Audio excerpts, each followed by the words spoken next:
Ladies and gentlemen, welcome to Friday Night Lights here at the Ramble, where tonight the Riverview Rams will be taking on the Sarasota Sailors. I have with me tonight Coach Bees. You're the cheer coach of the Riverview Rams. Yes, I am. And we just have a few questions that we'd like to ask you. We enjoy so much what you guys do out on the side and bring such entertainment and enjoyment with all of us.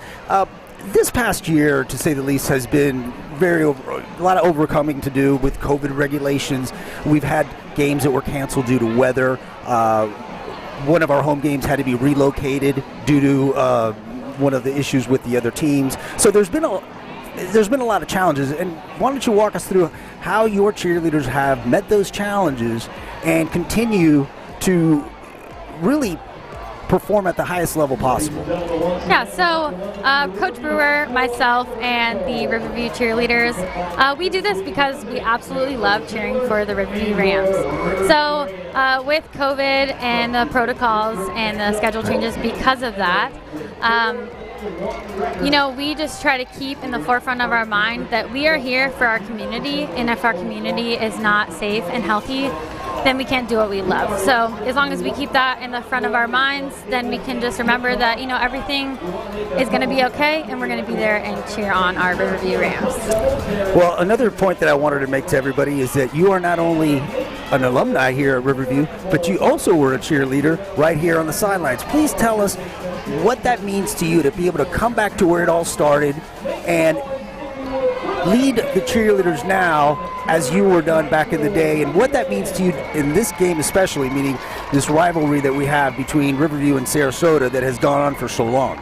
Yeah, so Riverview is a lot about tradition. We love tradition here, and one of the longest traditions that we have is the Sarasota-Riverview rivalry. And even my grandparents who went to Sarasota High and Riverview High in the 60s, they had that same rivalry way back then. So we're just continuing that now. And this game and these last couple games that I've been coaching here are super important to me because we are currently at a 9-year win streak, and that first year was my senior year. So really? It just makes it a little bit more exciting. Well, that is special. Yeah. That is an excellent point. I did not know that. We talk about Friday Night Lights. I use that term all the time. Everybody loves it. It's the enjoyment of high school football. And at 7:30, we'll have a kickoff here between this rivalry. But Friday Night Lights at the Ramble really begins early in the morning with a pep rally. Can you just walk us through the preparation for that and what exactly goes into it? Yes, so at our weekly practices, we practice for both the football game and for our morning pep rallies. And that family feel that we have here at Riverview, we couldn't do without the help of our RHS Kilty band. And so we do a lot of collaborating with them, especially in the mornings at our pep rally. We work with Jam Squad, with Color Guard, and with the Highland Dancers, all part of the Kilty band. And we just want to start off our Fridays with a positive feel and to get our staff and our students in the mood for those Friday Night Lights. So big shout out to our RHS Kilty band, because we could not do this without your help and your collaboration. So it's really a combined effort from everybody. Yes. Everything comes together, the school spirit comes together from all sides, and then it culminates right here at 7:30 with the football game on the field. Absolutely. One last question, okay? You've got some seniors on your squad this year that are going to be going off to college. Some will continue on and doing other things and creating a new career for themselves. Mm-hmm. As a mentor to them, what advice do you give them moving on and taking this new step and this new challenge going forward? So the seniors this year are extremely special to me, since I have been their coach for 4 years now, since they were freshmen. And what I want to tell to them is to live life in the moment and to not forget who they are. With this society that we have now, a lot of kids tend to try to meet others' expectations, and I just want them to go to college and really figure out what makes them happy so they can choose a career that brings them joy and happiness and then fulfill their life in that way.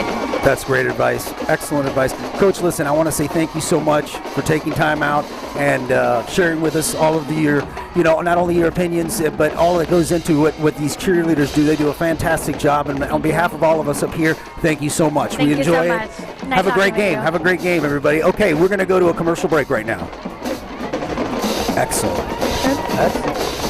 Okay, so now we're going to do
know the reason for wearing of the Riverview Focus t-shirt. A very young player was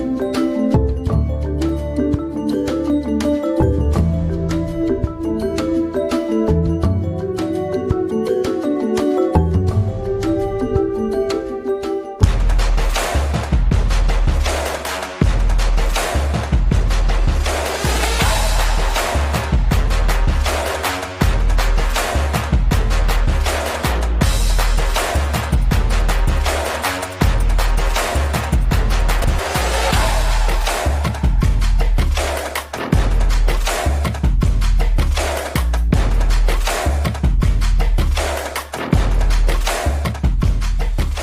Agreed to a GoFundMe under the condition that the funds raised was strictly for this research, and they would like to pay it forward to other children fighting this battle, and to thank our community for the support. Love and prayers for our Ram, mighty Bo Christensen. The GoFundMe is titled Bo Christensen Immunotherapy Research. If you'd like to join in this effort to help fight this tremendous battle. Go Rams and go Bo!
We would like to take an opportunity to let you know the reason for our wearing of the Riverview Bo Christensen Strong t-shirts today.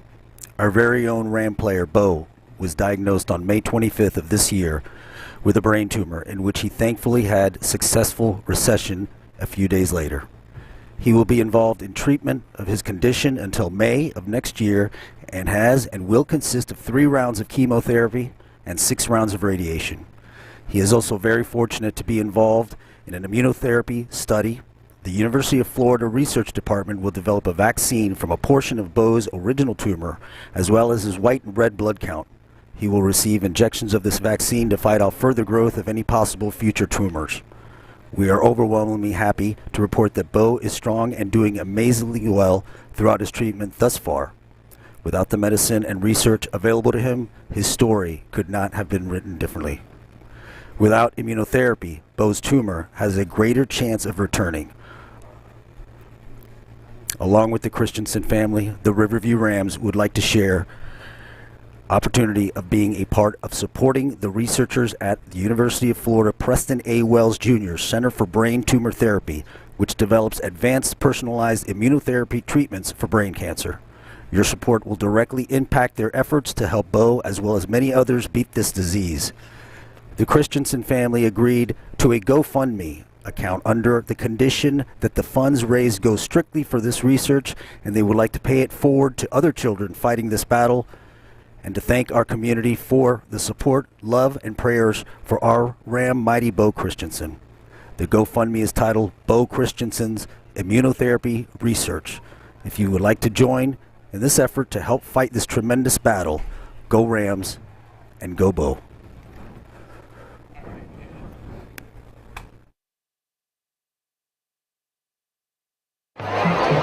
ladies and gentlemen, welcome to the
And welcome on in, everybody. We are live, and welcome on into the Ramble.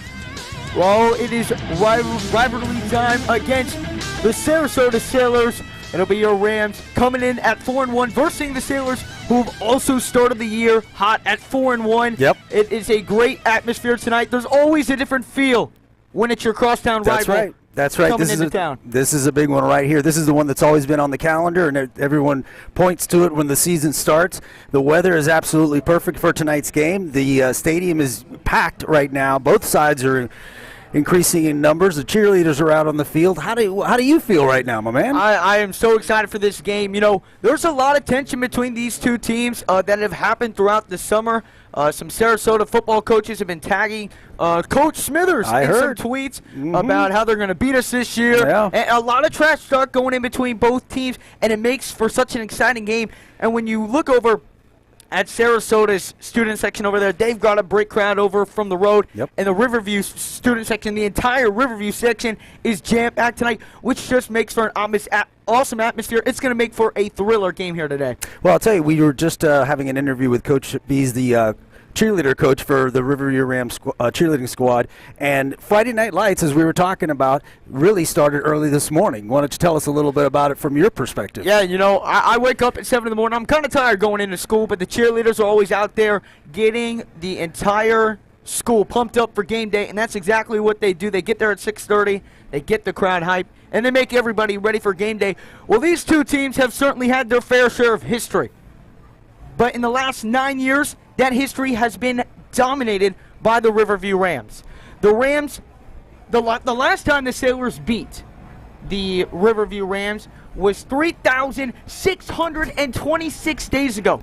That seems like a long time ago, right? Yes, it was. Our sophomore star wide receiver, he's the 4-star recruit, Charles Lester, was back in kindergarten the last time Sarasota was able to notch a win against the Riverview Rams. That was October 28th of 2011. So you know Sarasota, all the players, they've got this on their mind. They know it's been 10 years since they've been able to pull out a victory with the Rams, and that even gives them more motivation to win. So how does Riverview, balance it? Riverview's beaten them the last 9 years. How do they not overlook this matchup and make sure they get a win here against their rival? It adds a lot more pressure to the game. I mean, certainly going into it, we have two very good teams that are going to be up against each other tonight. But because of this rivalry and because of some of the statistics that you've been sharing with us and a lot of the alumni that I've spoken to over the week, it is a rivalry, and it is the hometown rivalry, which just ratchets things up even more.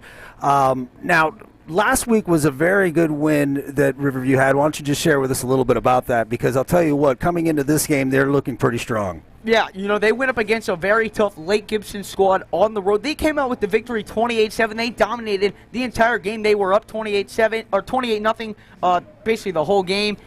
And Lake Gibson got a late touchdown. They shut down 3-star running back commit. Actually, Jerron Glover, cousin is their running back, committed to Utah, absolutely shut him down, and the defense has done what they've done best all season long, and that's shut down the opponent. Riverview's defense has been the highlight of the team, and we've mentioned that on streams prior, but the defense continues to shine out, and the offense struck quick early. If you remember on the game against Sebring, we talked about how Coach Smithers wanted to score first. Right. And that's exactly what they did. They went down and scored on the first 2 possessions against Lake Gibson, really set the tone, and they ran away with the game from there. And so now you head to district play 4-1 against your district rivals, a 4-game win streak. You're exactly where you wanted to be after that week 1 loss. That's right. And here it's getting started right now. As you can see that the Riverview Rams are getting lined up. You got the cheerleaders ready to get them going. And the game should be starting here shortly. Absolutely. Sarasota coming in at this one 4-1, just like the Riverview Rams. Great matchup. So it's going to be exciting. These games are always exciting. Riverview has won the past couple games by a large margin, but from what I've seen out of this Sarasota football team so far, it is the best Sarasota football team that I've seen in a while, and they definitely have a chance to compete against the Riverview Rams, which is why this is no small task for the Rams, although they have owned this series for the last 3,626 days as the Rams get ready to take the field. Make sure, guys, before we do get it away, if you have not done so already, hit that subscribe button for more Riverview football live streams. We will be doing a couple of the road games here coming up in the coming weeks. Well, as we were just saying just a few minutes ago, the crowds are really growing right now. The home side is completely full, and the Sarasota side is about 3/4 full. You got the band on the field. You got everything ready to go. Everybody's cheering. The cheerleaders are out there ready to go. Absolutely. The atmosphere is great. Definitely the best atmosphere that we've seen this entire season. Yeah. And, there's been some atmospheres that have been kind of dwindled down due to weather effects and not as many people showing up. But tonight, the weather is perfect. A little bit of wind here tonight, but a great crowd with some great weather and a great day for some high school football between two rivals that hate each other. Yeah, there's been some issues like you mentioned earlier. It was a little bit of what you call the trash talk, okay? And so we'll see what happens on the field. Really, that's where you take it out on, right there. When you Absolutely, and we were talking to Coach Smithers earlier. He didn't take too kindly to being tagged in those tweets. He wasn't too happy about it, and his players are ready to send a message, is what he told us. The players get a little bit of that energy too. You talk to the coach like that. All right, well, let's go out here and show it on the field, and that's what we will see tonight between these two teams as we are just moments away from kickoff as the coin flip has happened. And it looks like the Riverview Rams will get the ball first as Sarasota has deferred to the second half. And now remember what we were talking about. Coach Smithers, he loves to quick start. Yep. Get on the board first. First drive, let's go, let's set a tone. And with getting the ball first, you have a chance to set the tone early against the Sailors. And momentum in a rivalry game is huge. It's huge. Yep. You see one of the captains there, Eli Rennick. I'll tell you, he's been on fire this year so far on the defense. He's a captain. He's really shown just an incredible amount of spirit and tenacity while he's been playing out there. It's just the whole defense, as we said earlier, has been really doing well this year. Absolutely. The defense has been the stars of this team. The offense has been great, but the defense has really just umped the level up a little bit as the Rams are getting set to take the field.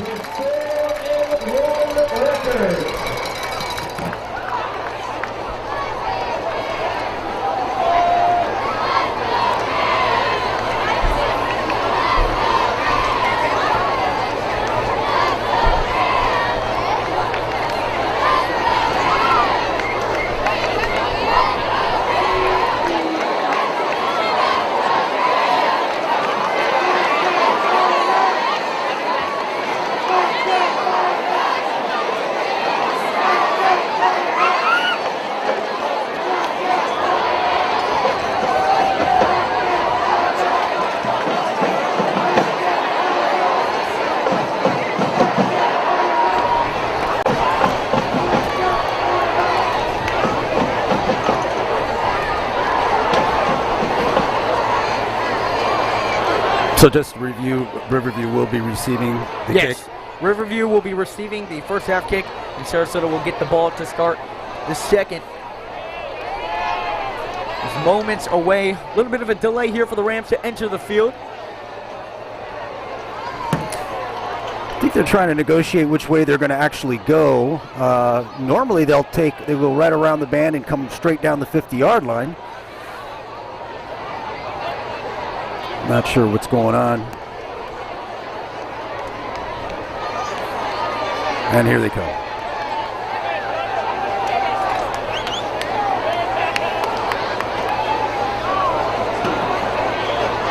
And looks like they're trying to communicate to some Sarasota players walking back.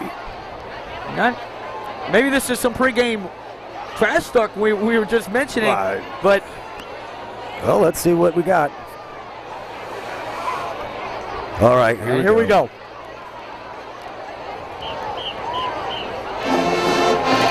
And here come the Riverview Rams. It took a little bit of time. It did. But here we go. The Rams set to take the field. And they are already chomping at the Sarasota student section. This rivalry game means a lot to these two teams. And it's on. And you could see even before the game started, there was an issue as to where they were going to come through. And there was no going away from that. It was going to be straight down the 50-yard line as they usually do. And nothing was going to change that. So as you can see on your camera, this crowd is packed here tonight at the Ramble. A great showing for what should be a great game between the Sarasota Sailors and the Riverview Rams.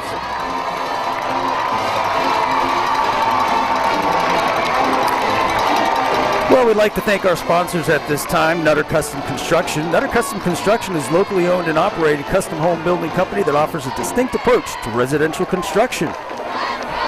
We'd also like to thank Wild Honda of Sarasota. GoWildHonda.com. If you're in the market for a new or pre-owned vehicle, stop by Wild Honda of Sarasota. Ask for Uncle Flint and tell him that Raul sent you. Okay, and as the band's coming off the field, it looks like we're getting ready to go here. Again, the weather is absolutely perfect. The fans are continuing to file in at this time. The atmosphere is absolutely wonderful. It's Friday Night Lights, and you can't ask for anything more. A rivalry between two teams from the same town. What do you think? Absolutely. It is going to be an exciting one. The Riverview return team has made its way on out there. It is Charles Lester deep back to return for the Rams. You can feel the atmosphere here. It's something we haven't necessarily felt the first two home games. Right. This game, from the away side, from the home side, it's going to be a fun one here at the Ram Bowl today. And it appears the Rams were a little confused on what side they were going on, so they'll retreat down the other way.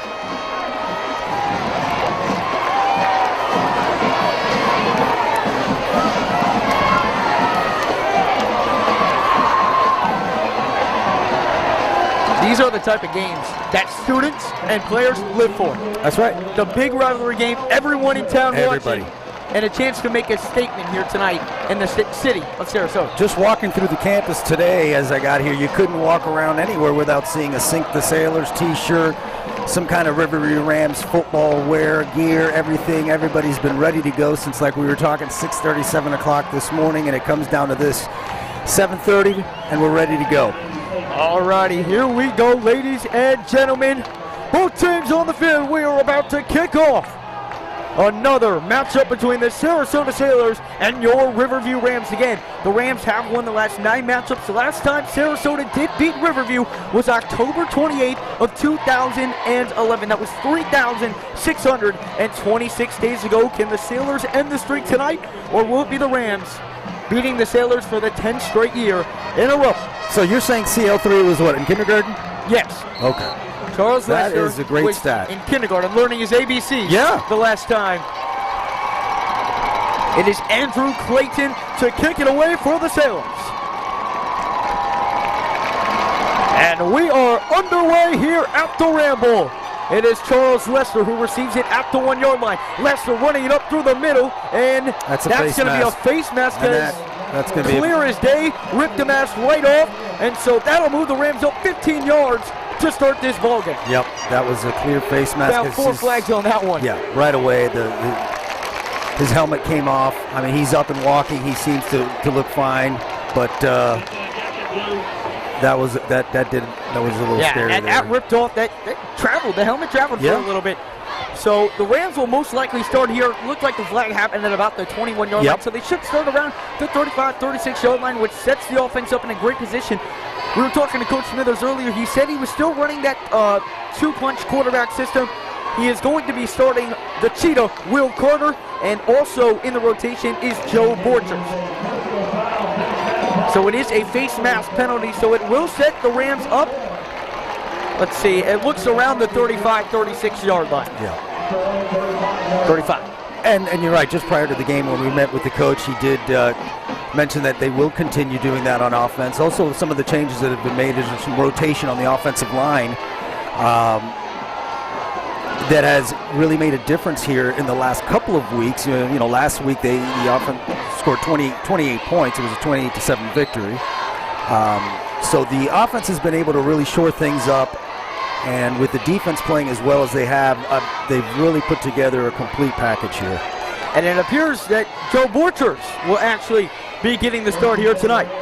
So Joe Borchers in the shotgun. He's got Jaden Birch over to his left side. Borchers, it's going to be a reverse here, and that's Will Carter to flea flicker. He now has to escape away, and he is dropped. And did he fumble the football? He did. Will Carter drops it, and the Sailors recover it, and the Sailors gifted with some great field position to start the game. It appeared as though it was a counter, initially, and then he dropped back to pass, but there was nobody there. The intentional receiver was covered quite well by 2 players, so he tried to hold on, and ultimately it turned into a fumble here. Never mind, it's going to stay with Riverview. They're going to call a face mask, and so it will stay Riverview football. Yes, it will be. Yeah. Riverview football, and we talked about it a lot. Gotta capitalize off the mistake. That's now 2 face mask penalties. That's right. And 1 that takes away a turnover, which sets up the would have set up the Sailors for a great start to the game. So we have now a 1st and 10 ball on the 43-yard line. Yep. So now it is Will Carter in the shotgun. So just to update the viewers, we're 2 penalties so far on the Sailors, correct? Both face masks. Both face masks, personal fouls. And 1 that just neglected a penalty. That's right. Or a turnover. Let's see.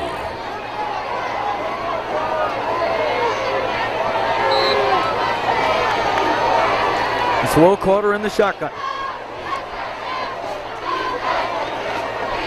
Carter fakes a handoff, keeps it. He's got a blocker, and there goes Will Carter.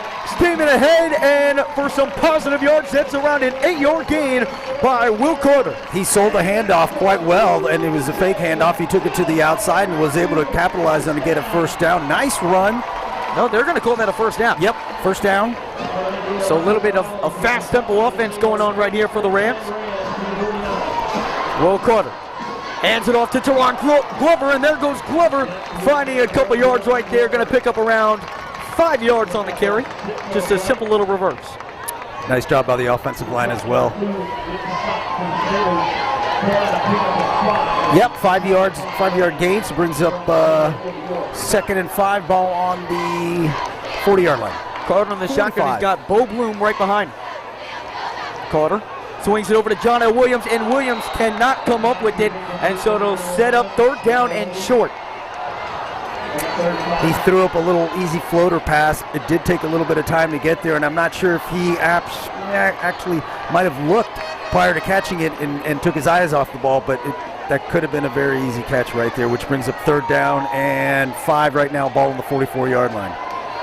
So 3rd down and 5, already a big 3rd down scenario here for the Rams. Teron in motion. Carter's going to keep it, and there goes Carter! Carter up the sideline, can he get there? He cannot, but he does get all the way to the 12-yard line. The fake handoff, Carter hits the hole, and that's a Riverview first down, and they are in the red zone. That fake handoff with Carter works so well. Sells and then it very when well. they don't do it, right, it leads to that 60-yard rush that we saw 2 weeks ago against Sebring, where Jaden Birch gave us the win. Carter in the shotgun once again. 3-man out to the right. Carter drops back. Carter swings it, and it's going to be caught by Teron Glover. And no, they are going to call that incomplete. Okay, it was a lot of traffic in there. We couldn't make it from upstairs as to where if he caught it or not. So it'll be 2nd down and 10 here from the Sarasota 13-yard line. 10:27 here to go in quarter number 1.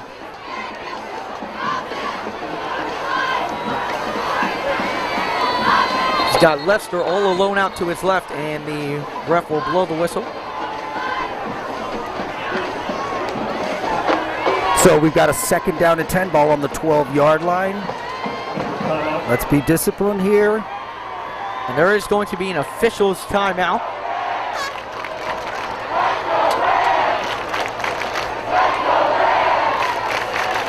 So getting to this point, 2 penalties, personal fouls on the Sailors. 2 very nice runs that bring us now to the 12-yard line, 2nd down and 10. Got to capitalize. Let's capitalize off the mistakes. No mistakes. That's all you can do. Here we go. As here's Carter, drops back. He's looking over to the left side for Charles Lester, and he underthrows him by just a little bit, and so it's going to set up 3rd down and 10. Had him for a quick second, but couldn't locate with them. It'll be 3rd down and 10. He had 2 defenders coming after him. He did turn, made a left turn, tried to come back at the ball, but as you said, it was just slightly underthrown by just a little bit. But he had to continue running because he had 2 guys basically right on him. So, but it was a nice development though.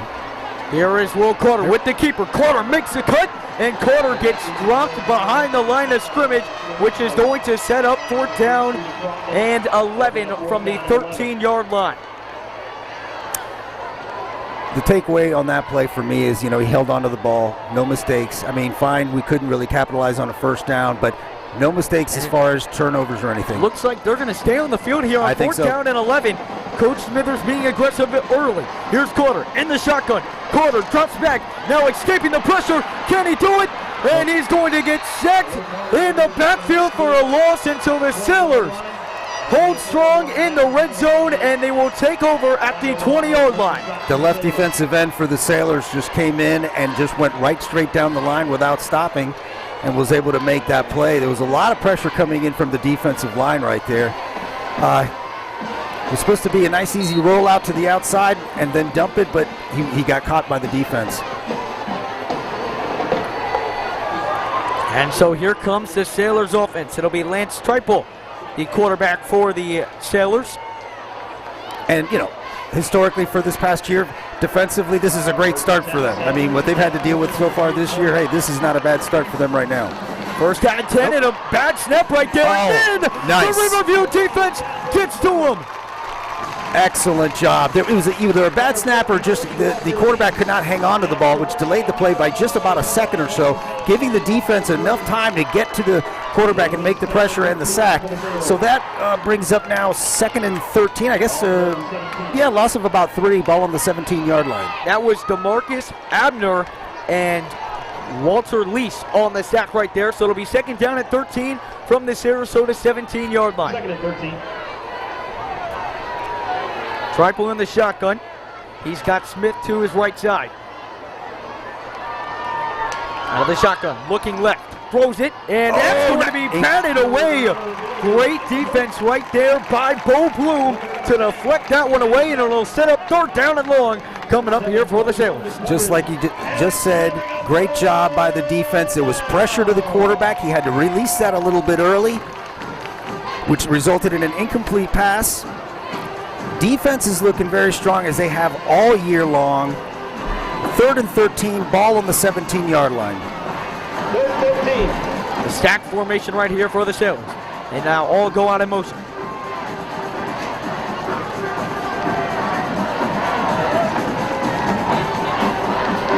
Triple drops back. Under some pressure. Throws it over the middle. It's tipped and almost intercepted. So it'll be 4th down and long, and the Sailors are going to have to bring on the punt team. Once again, that was great pressure right there. I believe that was Tyree Smith who brought the pressure, forced the quick throw, and the Rams knock it away. So it'll be 4th down and 13, and it will be Bo Bloom set to return the punt. Well, I'll tell you, the quarterback for the Sailors is meeting a lot of pressure so far. I mean, he has been under pressure almost every single play. And pardon me, that is Brady Bloom back there to return the punt. And that one is put it away. Right to him. Oh, that's a penalty. It's going to be down at exactly the 40-yard line. I thought he'd call for a fair catch there, but I guess not. So Riverview will start possession with 1st down and 10, and once again, great field position. Started at 35 last time, now at the 40-yard this time. And a lot of our broadcasts, we talked about how the field position has not really gone in Riverview's favor tonight. That's 2 times in a row that Riverview has had some good field position, currently winning this field position battle. Can we also agree consistency on the side of the defense? I mean, they're just playing very consistent, very tough, as they have been all year. The Riverview offense back out here for the 2nd time tonight. It's Carter in the shotgun. Carter fakes a handoff. Carter slips, and that's going to be a loss of 2 yards on the play. So they've really run that a lot. They haven't really gone to the run last game we were at. They really did a mixture of it. So far, it's really been the Carter keep every single time. It'll be interesting to see if they mix that up a little bit. Jaden Birch has not got a rushing touch tonight. That's Lester in motion. He's going to hand it to Lester. Lester hitting up the sideline, or trying to, and he gets wrapped up for a loss. That's Caleb Bradley for the tackle for a loss, and it's going to set up 3rd down and long once again. Both defenses showing up here early tonight. You got to give the defense credit here for the Sailors. They're doing a great job. I mean, they're applying a lot of pressure. They're getting into the backfield, and what resulted now in a loss of 2 brings up 3rd and 12. 3rd down and 10, 12. Carter rolling out to his left. Carter makes a man miss. Carter dancing. Carter trying to find something, and he cannot. Gets to about the 42-yard line, and that's going to have to bring out the punt team as the Rams are stuffed 3 and out, and they'll have to send it back over to the Sailors. It seems like he's holding on to the ball a lot longer than he has been this year, and I'm not sure if that's just to avoid any kind of mistakes, but certainly he was so far out of the pocket on that one that he could have just easily thrown it out. He has decided to just hold on to it and try to get whatever he can on the ground. So it'll be Brady Bloom to kick this one away. Brady Bloom has been an extraordinary punter for the Rams so far this season. He boots that one away, and that's another good kick. Going to take a Riverview nice bounce all the way to about the 13 to 12-yard line. So once again, Brady Bloom, or Bo Bloom, flipping the field. Sailors backed up deep in Sarasota territory when we get back.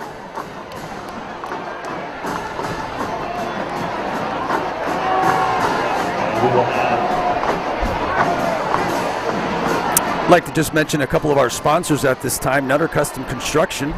Nutter Custom Construction is a locally owned and operated custom home building company that offers a distinct approach to residential construction.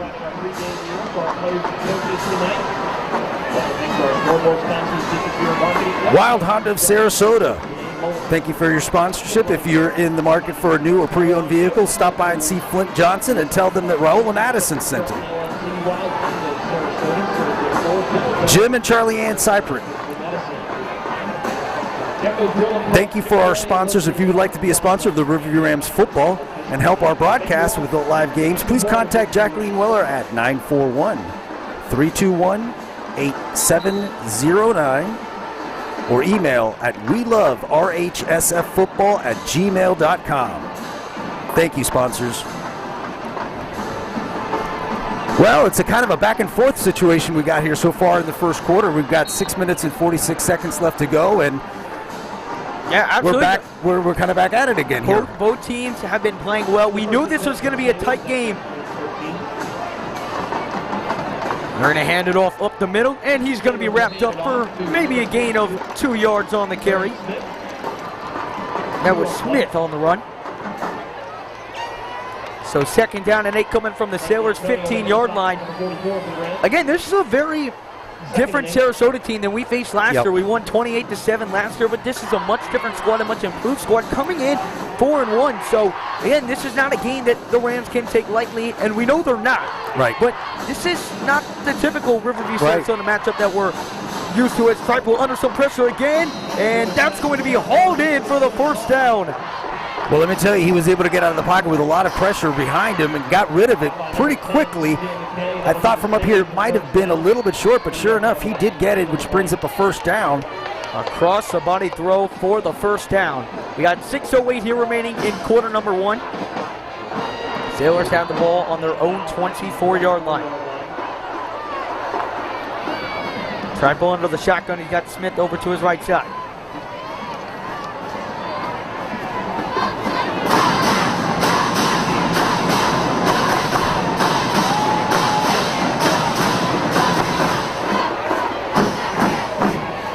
A little bit of a bad snap, and it's almost intercepted right there.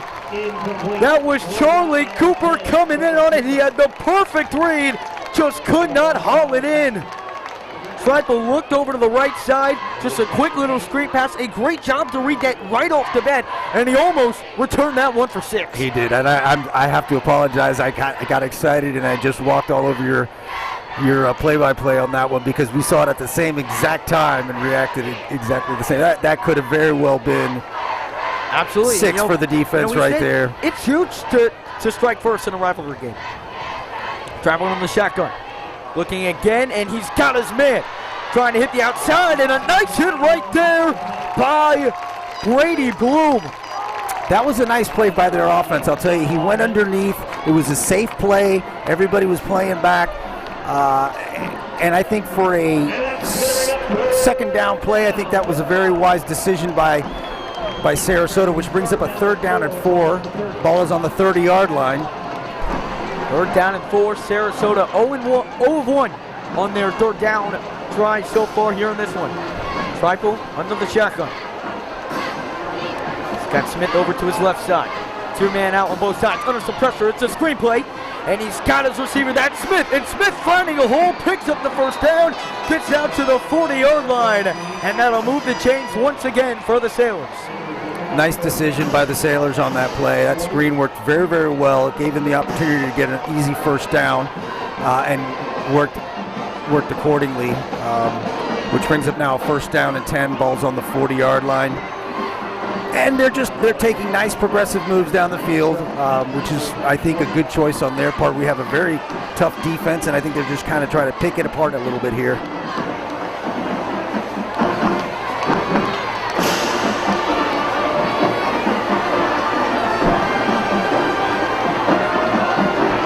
Here's Sharp. Hands it off up the middle, and he is met at the line of scrimmage. Nothing going there, absolutely. Running into a brick wall. Deshaun Alab with the tackle. So right at the line of scrimmage, it'll be 2nd down and 10 as the clock continues to tick here in quarter number 1. 4:25 to go. It is 0-0. And Riverview sticking with their base 4-4 defense, which allows them to do many options and many different things, but on that one in particular, they were really able to close down the center of the... And that's a bad snap, and that one is fumbled, but recovered right away by the Sailors, so it'll now back them up 3 yards, and it'll be 3rd down and long. There have been a couple questionable snaps for Sarasota I've seen, one of which delayed the pass a little bit and altered the play altogether. On this situation, it was a fumble that was recovered by them, but I think they need to shore that up a little bit because it doesn't seem to be very consistent as far as their snapping. It's been a couple times we've looked right now, and he's been having to reach, go up, and on that one, couldn't even come up with it. Right. So it's 3rd down and 13 from the Sarasota 37-yard line. Another bad snap. Under some pressure, and he is going to be... Oh, no, he stays on his feet. Now trying to run away with it. Trying to hit up the sideline, and then he is brought down. Great job by the defense applying pressure right away. I mean, they had him in the grasp right there. He was able to kind of spin away from it, but the pursuit was coming in nice and hard on the right side, and they met him right at about the 35-yard line, 34-yard line, which brings up now 4th and 17. And that was Frank D'Antonio who came up with the sack. Looked like they were going to sack him for even more of a loss, but he was able to escape, evade pressure, move to the left before he was ultimately taken down. That one's put it away. And again, a little short. There is a flag that does fly. Back at around the 50-yard line. As that one takes a very good Sarasota pounce all the way to the 10-yard line. And so the Rams are backed up, but there is a flag on the play. There is a flag on the 50. It looks like it's right on the 51-yard line here, 49-yard line. 2 flags on the play, apparently. So defensively, I think both sides have been showing that they've been playing very, very strong. Exactly what they have been capable of doing this year, especially for Riverview, being backed up so many times throughout the different games this season. Here, they've been able to capitalize on some plays where they were able to start clearly in a much better position than they have in the past. But I have to also give credit. Sarasota has done a great job. They have applied pressure, and they themselves have done a great job on defense. Yeah, so it's been a very competitive game so far. Both these defenses not allowing the offense much. The Rams had a chance to kick a field goal at around the 15-yard line, decided to get gutsy and go for it. Didn't get it, and so that's what keeps us at a scoreless tie. And it's going to be a holding penalty, which is going to back the Rams up even further. This should push them to about the 5-yard line, as that'll be half the distance to the goal.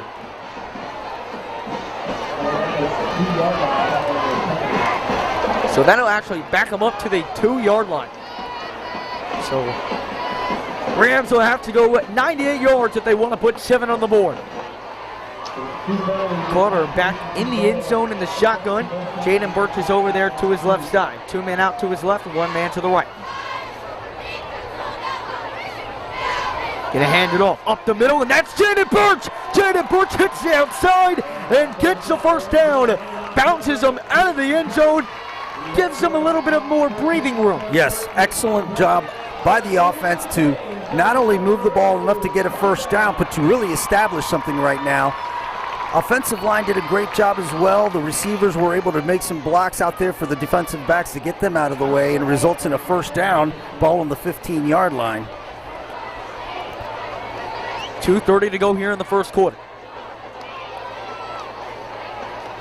Carter hands it off, and he's going to be met right in the backfield right there. That was Pete Rowden coming up with the stop.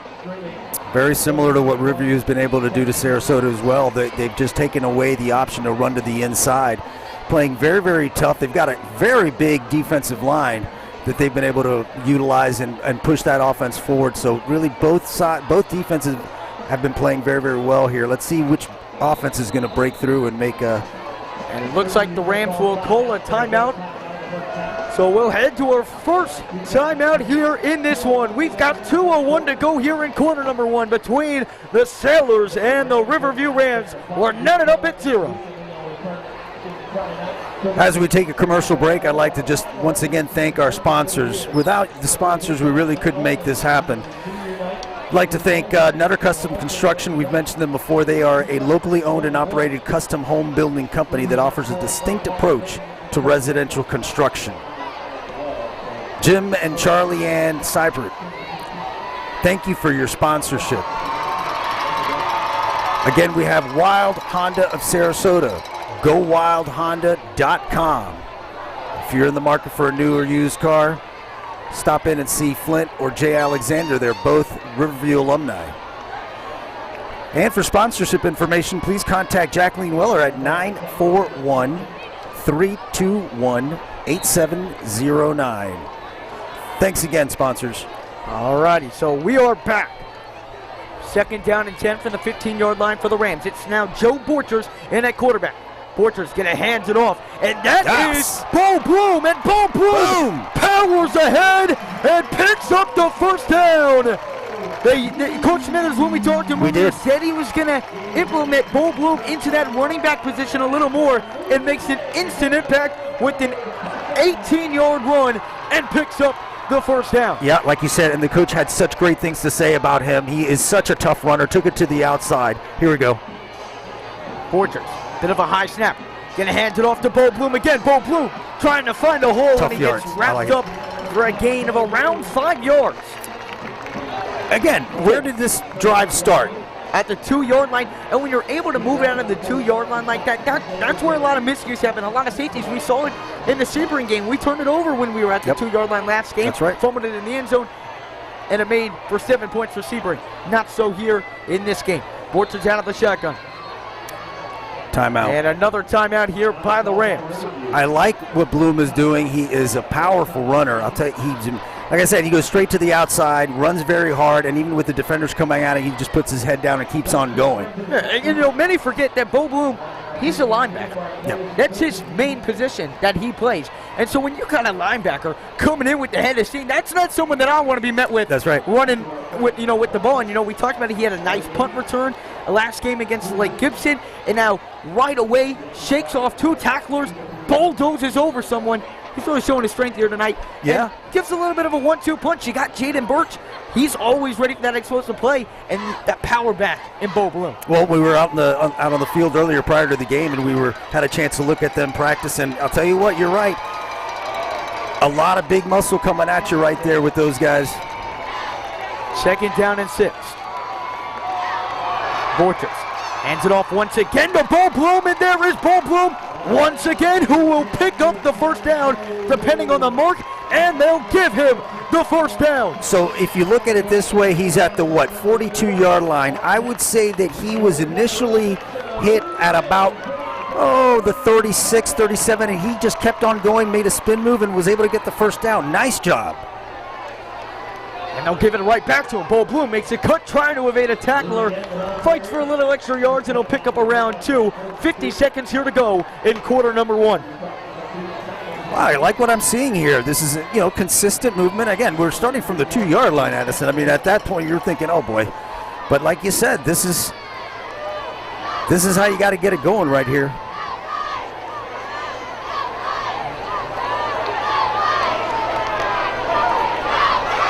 Borchers drops back, looks, and it's going to be deflected. Looked like he was intending for Jackson Dawson, and it got deflected. And if the quarterback for Sarasota was turned around, very easily could have intercepted that one. So it'll set up 3rd down and 8 for the Riverview 43-yard line. 22.7 seconds to go here in quarter number 1. It looked a little high. I mean, he jumped up clearly, but it either was popped out of his, knocked out of his fingers, or it was just a bit high. Here's Borchers. Borchers drops back. Got Jaden Burks right there on the side, but that's not going to be enough to pick up the 1st down marker. It's going to be tackled out of bounds at around the 48-yard line. So will they send out the punt team, or are they going to be aggressive and go for it? And it does look like they're going to send out the punt team. They will. There goes Brady Bloom back to punt this one away. So both of these defenses here in quarter number 1 have shown up. And it'll force the Rams to boot it into Sarasota territory.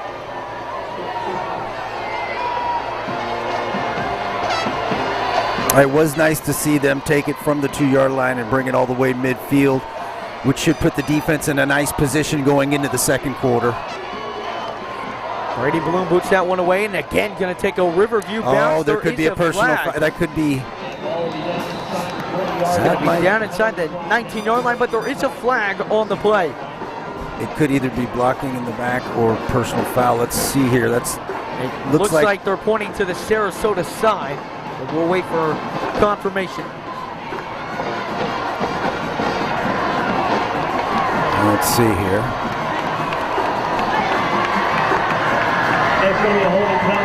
It's a holding penalty against Sarasota, so it will be Sarasota backed up to the 9-yard line. So instead of having it at the 19, now you got it at the 9. They've got to go 91 yards down here as we are 7 seconds away from quarter 1 being wrapped up. Well, we talked a lot about the Riverview defense so far, and they have shined so far. Going to need a little bit more from the offense coming up here. Yes. Going to hand it up off the middle, and he's got some room over on the left side. There goes Smith, and Smith with the head of steam to end the 1st quarter. Gets all the way out to the 28-yard line for a 19-yard gain. And that is going to end the 1st quarter. It's been a defensive showcase here at the Ram Bowl. It's the Sailors 0 and the Rams 0.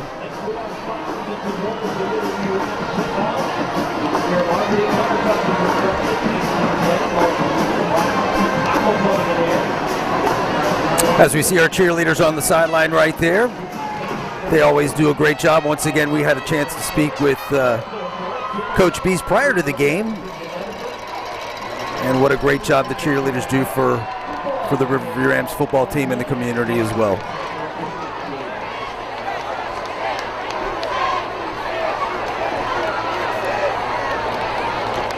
So again, as we talked about, the Riverview Rams defense has shown up every single game this year. There's been no doubt. No doubt. They've been the load for this, for all opposing teams on what to crack. Right now, it looks like whoever scores first has a huge advantage in this game. Because both defenses have looked outstanding. Riverview drove down the first drive, but couldn't capitalize it into any points getting inside the red zone. Now Sarasota's got a chance here to take the lead. We begin the 2nd quarter. Lance Triple under center. Rams showing some pressure. They drop out of it. Hesitates. Now has to scramble away. And there is going to be a flag, and it's going to be incomplete. His pass was intended for Olajuwon Mitchell.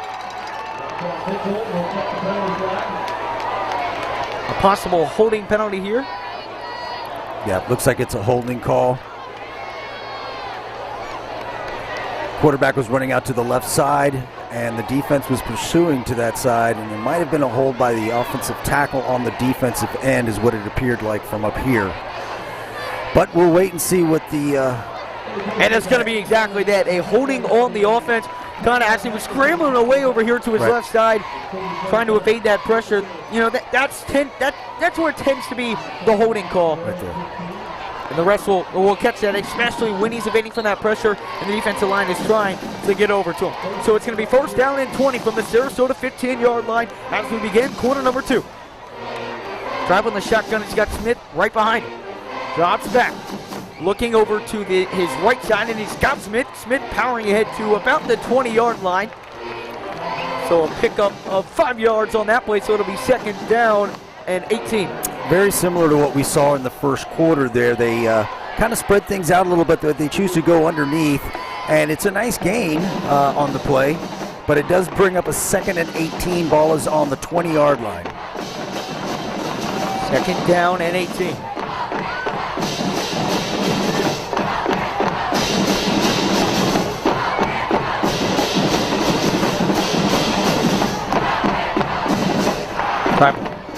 With 5 on the clock. Drops back, looks over to his right side, and he's got his intended receiver. And it's going to set up around 3rd down and 12 yards. That tackle made right there by Brady Bloom. So a 3rd down and 11. Nice play by the offense, but again, I mean, with what they were looking at, it brings up now a 3rd and 11.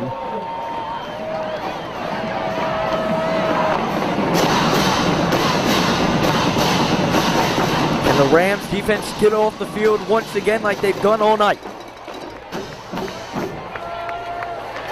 Triper in the shotgun, a low snap. Looking, all times to time, and Tillman! And that is Eli Rennick coming in with the sack. Eli Rennick, just unbelievable. He's been playing like a pit bull. I said it a couple of weeks ago, and I told his dad the same thing. He has been a force to be reckoned with on this defense. He's a leader of the defense, and it showed on that play. Excellent job by the defense and Eli Rennick as well. Eli Rennick has showed up all year. That is Brady Bloom set back to return the punt. Set right out. Oh, and it's a low snap. And he gets tackled at the 11-yard line. And so the Rams will take over right in the red zone. We talked about special teams making plays. That's right. They didn't have to do anything on that one. Completely bottled the snap, set up for a perfect opportunity. Yes. Tackling them right away, and the Rams offense has a golden opportunity to strike first. Once again, set up by the special teams. We talked to Coach Smithers before the game, and we asked him about special teams and what a great job they've been doing. He agreed, of course. And here's a situation where, yes, it was a bad snap. It was a low snap. There's no question about it. But the defense continued their pursuit, and they didn't stop, and they gave them no chance but to try to just huddle through the ball and try to make something happen, and they stopped them right there. So, yes, special teams has been a huge factor this year for the Riverview Rams. So now, here's Will Carter. He's going to hand it up the middle to Jaden Birch. Can he get to the end zone? He can!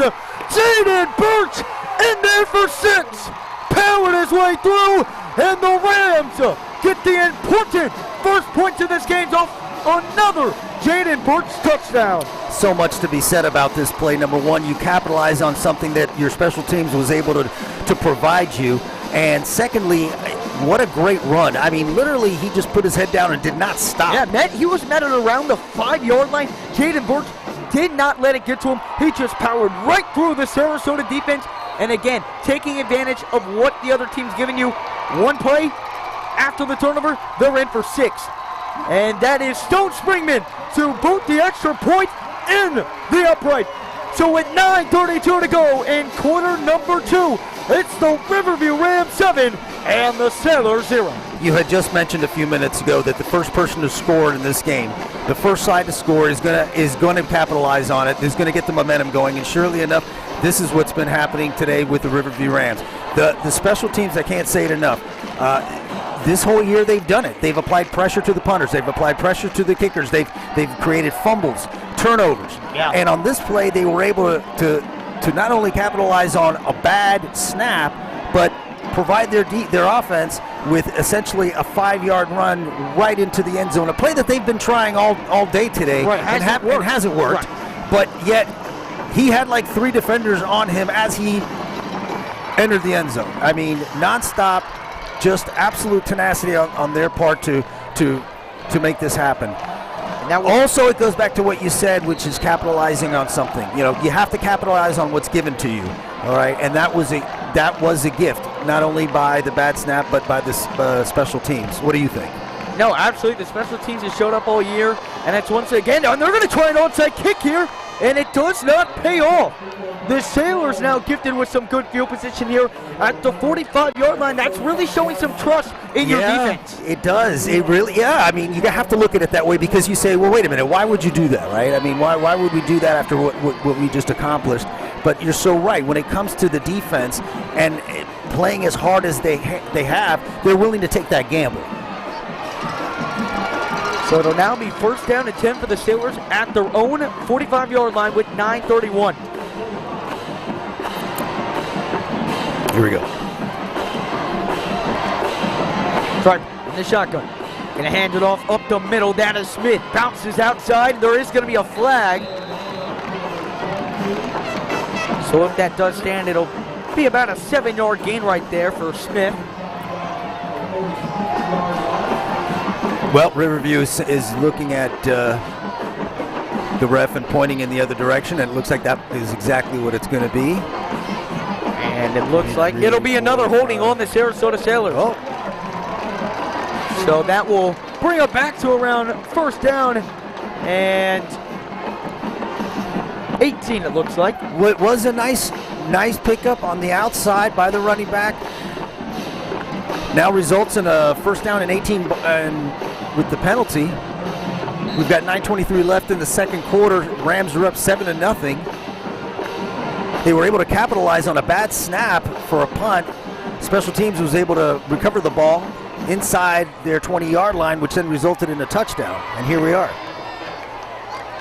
First down and 18. They're going to hand it up the middle again, and he is wrapped up by Tyree Smith. Tyree Smith has been eating up all season long, leads the team in tackles. He's just everywhere, at the right place, at the right time. Tyree Smith showing up once again, and it'll now set up second down and 20 coming up here for the Sailors. Again, this Riverview defense, they have just been on everything the Sailors have thrown at them. And did you see how quickly they closed in on that? I mean, they were able to confine the running back for a loss. So now here we are, second and 20, balls on the 34-yard line. Tripe out of the shotgun, drops back, looking under some pressure, now escapes. Gonna run for some extra yards. He's got a blocker, and Triple gets out of bounds at around the 49-yard line of Riverview territory. So a pickup of 16 yards on the play, and it'll set up for third down and short. A great run right there by Lance Triple. Called for the blocker, got that extra block, and was able to pick up a few more yards to make this third down and manageable. Triple did a very good job. He felt the pressure coming in, because certainly the defense was coming in on the inside. He was able to roll to the outside and hold on to the ball and take it for a first down.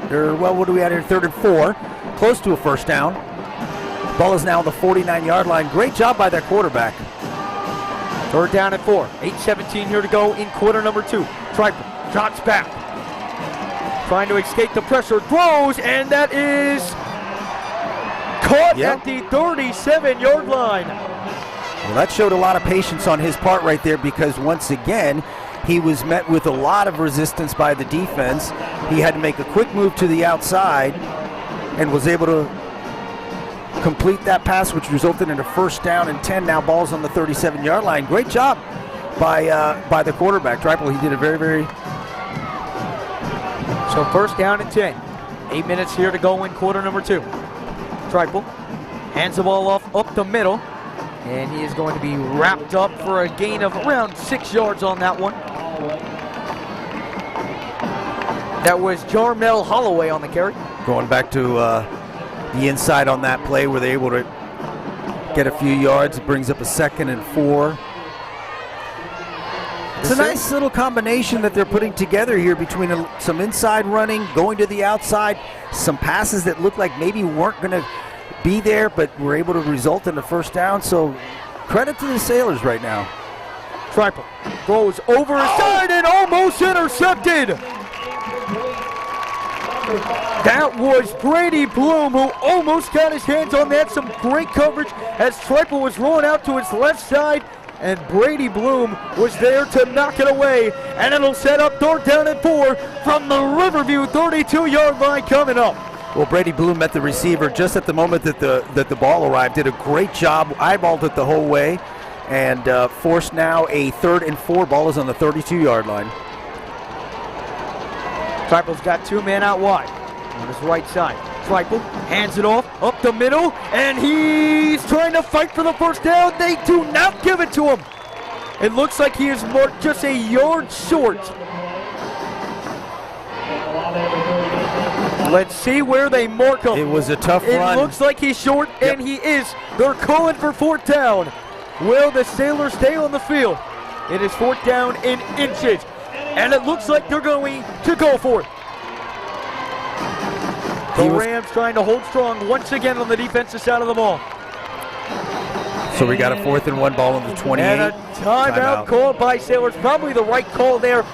If you got a chance to get 6 on the board in a game that's been a very defensive-sided game, this is an opportunity to take 4th down and 1. I'm at the 28-yard line. Let's be aggressive, and let's try and get right back into this game. Now, if you're Riverview and you get this stop, the momentum stays with you. Right. You drive down the field, take it in for 6, 14-0. That's how important this 4th and 1 is. If Sarasota gets this, goes down and scores, we've got a tie game halfway through the second quarter. I think it is a good call if they stick with it. Absolutely. Given where they are on the field right now and the momentum that's going in the direction for the Riverview Rams, and you have 6 minutes and 45 seconds left, I think so. Unless you had a really strong kicker right now, they could definitely get you 3 on the board. I would say go for it. That last play, just a little off center, that was able to give them a 2 or 3 yard gain, just enough to get so close that I think it gave them that option. Yeah. So 45-yard field goal from here, so that's why the Sailors are staying on the field. 4th down and 1. It's Triple in the shotgun. He's got Jamel Holloway behind him.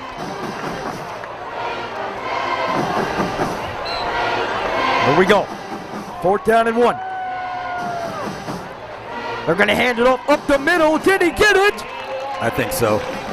It is very close. Riverview saying they stabbed him, and it'll depend on the spot. Here we go. The refs will make the spot. And he did not get it. The Riverview Rams defense comes up huge. That is a 4th and 1 stop, and the momentum right back to the Rams. Well, we got a penalty that just flew out on the field here. Possibly an unsportsmanlike contact. Might very well be. A little bit of trash talking I saw there over. It was a tough call by the refs on that one.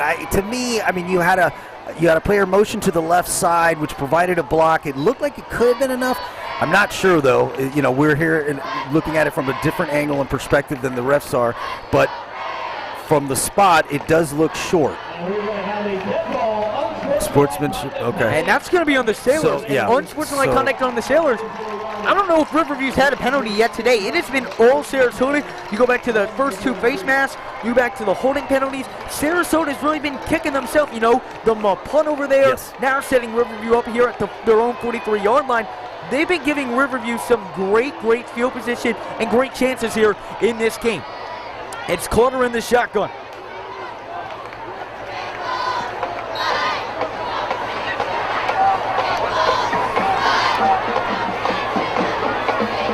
Carter takes the handoff. Now goes out to his right side, trying to find the outside, and he cannot. Trying to find the corner right there, just couldn't separate himself. And so he gets 1 yard on the play. It'll be 2nd down and 9. I give credit to Riverview right now. When it comes to discipline and respect, the fact that they don't have any penalties, and there have been so many penalties on the other side, shows that they are doing exactly what Coach wanted them to do. You stay disciplined. Gonna hand it off up the middle to Jaden Birch, and Birch is wrapped up right there. That is Trey Borgraff with the tackle behind the line of scrimmage, and so it'll be 3rd down and long. The Rams haven't really opened up the passing game so far. It's been a lot of run. We'll see if they can open it up here on this 3rd down and 13. You're exactly right about that. Something that we haven't seen before, where they would roll out to the outside and then make a quick decision to throw it. They've decided to hold on to the ball this game a lot more than usual. As here is Carter. Well, just as we say that, deep for Jerron Glover, and he caught it. Will Carter, the deep ball to run. 1st down Rams. In double coverage, you can't step. The Michigan State commit Jerron Glover, and the Rams enter into the red zone. What an absolutely beautiful throw. Hits Jerron Glover. Goes up, makes a tough catch, leans A great back catch. to catch it. Absolutely great catch with two defenders all over him. And they'll give it back to Jerron Glover. Jerron Glover trying to make a cut, stays up on his feet, and now he's going to get wrapped up behind the line of scrimmage. There is a flag that comes in from the back. Real quick, just going back to that last play, and of course, just as we say that we haven't seen anything being aired out, that's exactly what happens. But credit, I'll tell you, not only that the ball was placed right in the position, but the catch was absolutely perfect. Two defenders all over him. He was able to just keep focus on the ball as it was coming in, jump up at the right time, and snatch it. Great play, great way for the offense to open things up. And we wait right now for the penalty. What do we have? It's a holding on the Rams. Okay. And don't worry, I was just saying that they haven't opened up the passing game. The announcer jinx. Yeah. It works like a charm. Right. So that's I love why I it. said, oh, that's all it was. Well, we can go back to a couple games ago where you predicted how they were going to drive down 98 yards and score, and it happened. We were going nuts. So yes. So that'll set the Rams up for first down and 22 at the Sarasota 30-yard line. We've got 5:32. The Rams given a chance to go up 2 scores here into halftime. Sarasota will get the ball back here, Right. but a chance to be up 14-0 in a rivalry game. This is exactly what you want if you're the Riverview Rams. Yeah, I think so as well. They've been able to stay disciplined. Very little penalties. Certainly nothing of in sportsmanship like conduct or anything like that. No personal fouls. So they've been playing A very disciplined game. Yes. Well, Sarasota hasn't necessarily played as disciplined in the game. A couple unsportsmanlike conduct.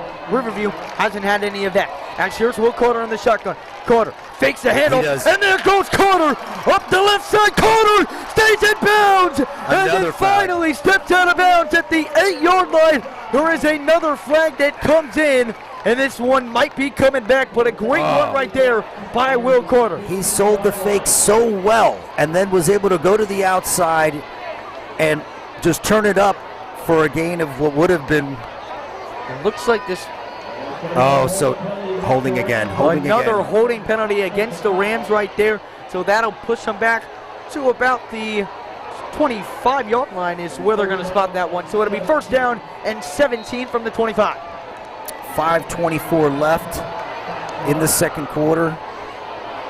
Well, let's see what happens. So we got a first down. Carter on the shotgun. He's got Jaden Burks right behind him. Hands it off up the middle, powering ahead, and he's going to pick up around 6 yards on that one, so it'll set up for second down and 11. I'll tell you, another power run here. I mean, they just keep the legs going. Nice gain of about 6 yards. Second and 17. The clock's still running now at 4:54. Looks like they're spreading things out maybe a little. Well, let's see here. So second down and 11. Carter on the shotgun. He's got Glover, Dawson, and John L. Williams to his right side. That's where throw. He's got John L. Williams. Williams stays in bounds. Williams gets to about the 4-yard line. John L. Williams using that strength. And the Riverview Rams have first down and goal. A beautifully designed play. And John L. Williams able to stay in bounds and get some extra yards. They had the trips to the outside, which took 2 of their receivers to go out a little deeper, and one that would stay a little bit underneath, which is what they went with. And that's going to be a timeout right there by the Sailors. Sailors were trying to get a man off on the defense side of the field, trying to avoid that penalty. So each team has 1 timeout remaining. We've got 4:25 to go in the first half. The Rams trying to take a double-digit lead as we near halftime.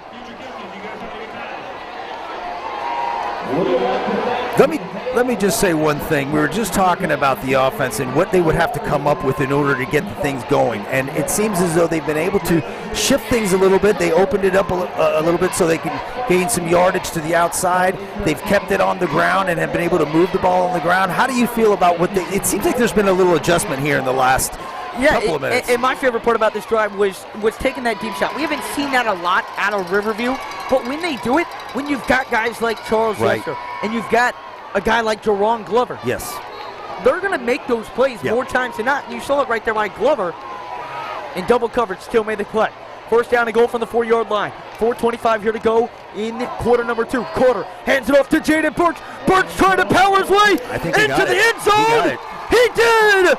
The touchdown machine, Jaden Birch, give me one more. Why don't you? The Rams up 13-0.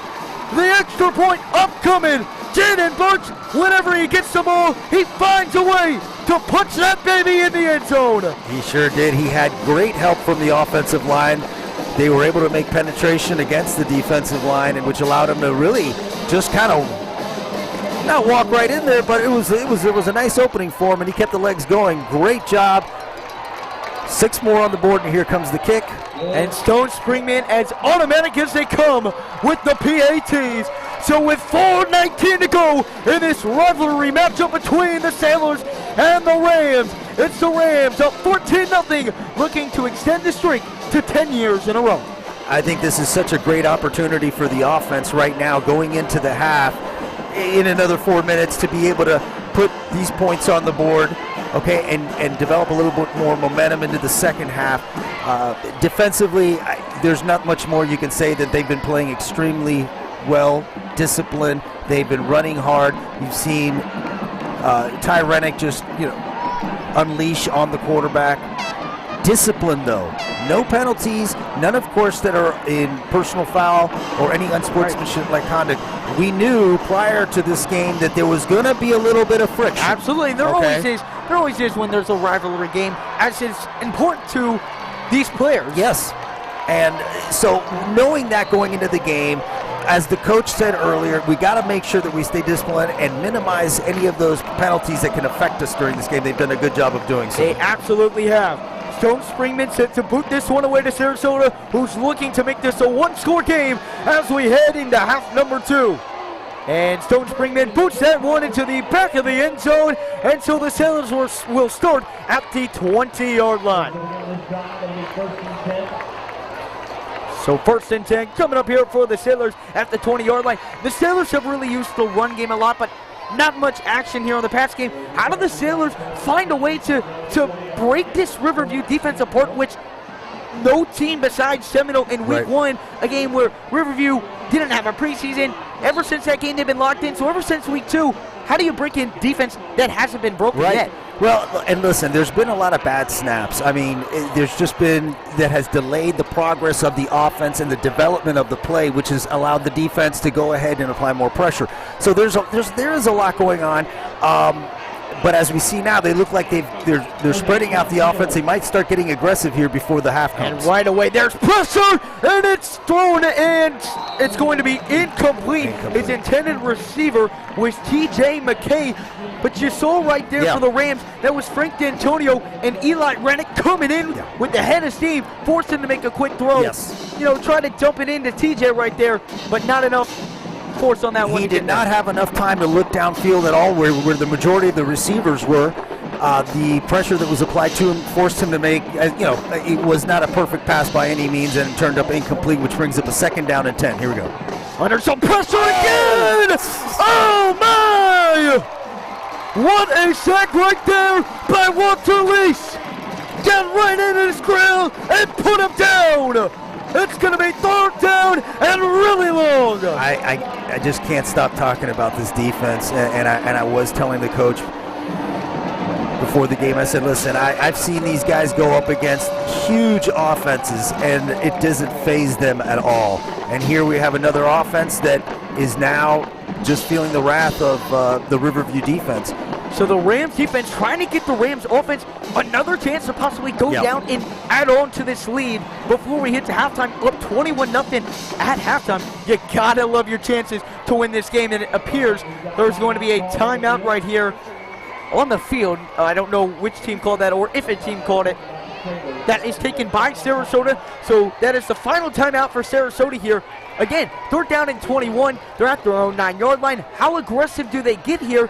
If they don't get aggressive, a simple run at the middle, the Rams got 3 minutes to go make this a 3-score game headed in to the second half. And just to recap how we've gotten here, special teams, defense. And Jaden Birch. Yes. Jaden Birch. And so that's where we are now with a 14-0 lead by Riverview with 3:29 left to go in the half. Ball is on the 21-yard line, on the 9-yard line, 3rd and 21 to go. And as you say, what do you think? What is in their bag of tricks right now? I don't know what they're going to do. A lot of teams like to just play conservative back inside their own 10-yard line. I would expect to run here just simply up the middle, try and gain some yards back, and punt it away. Rely on your defense. Do you really want a chance throwing an interception here in plus territory, which would almost guarantee the Riverview Rams to at least punch in 3? And they've really been one of the best teams to punch in after a turnover. Yeah. So here we go. It'll be 3rd down and 21. 3:29 here to go in quarter number 2. And in many ways, the defense has taken away Sarasota's capabilities of throwing the ball with the amount of pressure that they've been placing on him. Absolutely. There has been an endless amount of pressure. It feels like every time he snaps it, especially those times where there's a bad snap. Right. The Riverview Rams defense is right on him. Right on him, yeah. So let's see what happens here. What decision will be made with 3 minutes and 29 seconds?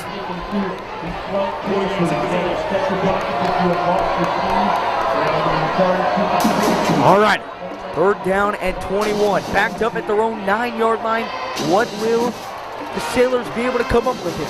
Will they take a shot to get a first down? They've got to get to the past the 30-yard line here, and they want to pick up a first down. Yeah. So it'll be tribal under center. One shotgun. Seems like the refs are having a discussion with. Yeah, they were talking to Coach Smithers just a little bit ago. They appeared to be on the headset. Not exactly sure what's going on here, but it will be 3rd down and 21 coming up. Okay, here we go. He's got Smith right behind him. It's Stripe. Rams drop back out of the pressure. Blitzing 4. Triple dumps it off to Smith. Smith trying to get something, and Smith is going to be tackled at the 16-yard line, and so it'll set up 4th down and around 15. And so it'll leave Riverview with the clock still winding around 2 minutes and 30 seconds to be able to punch something in before we head to halftime. And it goes back to what we were just saying. They were able to apply enough pressure to the quarterback where we had to release the ball quickly.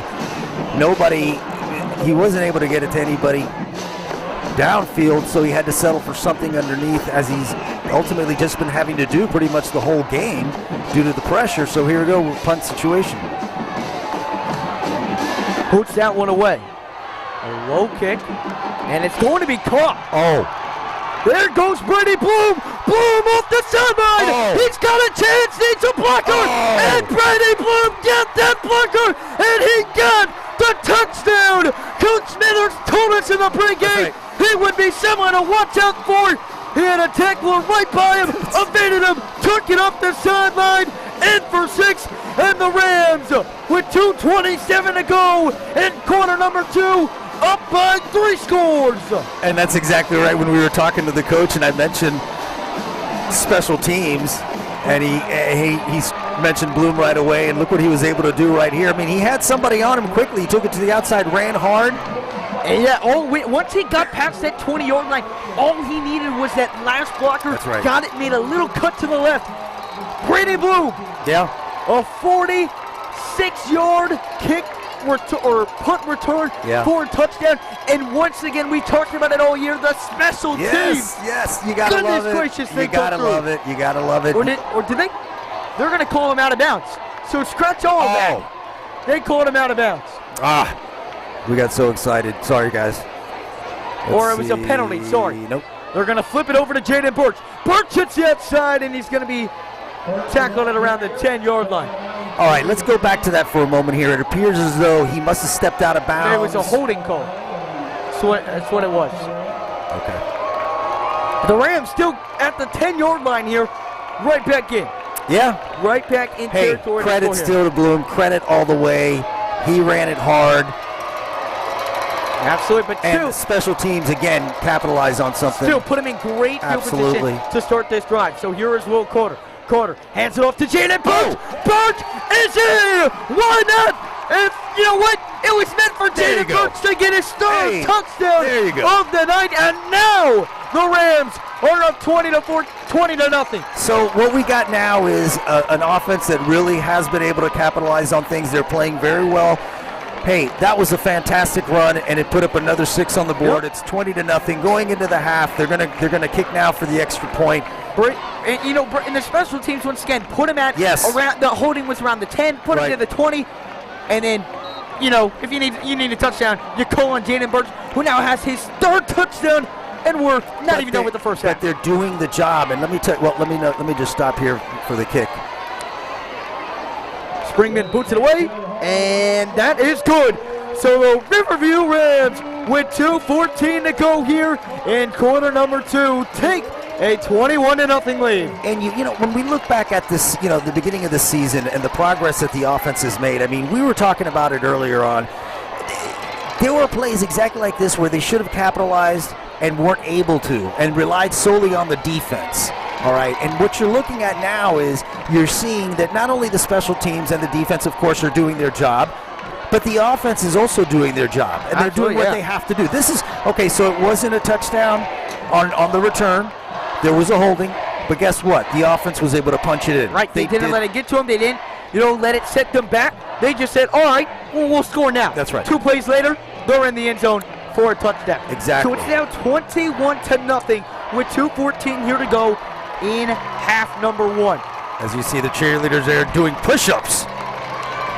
We love our cheerleaders. They do such a great job. Once again, we had cheer coach Jess Bees here up in the press booth prior to the game, and she does such a great job with this team, so kudos to her, and we love our cheerleaders. Thank you for what you do. Sorry about thinking it was a touchdown on that one. We did miss the flag coming in. It was a late flag that did come out, but the Rams still on top, 21-0, as Springman puts it away. That's going to be caught at the 5-yard line. Sarasota looking to take it and gets to about the 25-yard line. A solid return right there for the Sailors. So they've now got 2:07 to work with here in half number 1.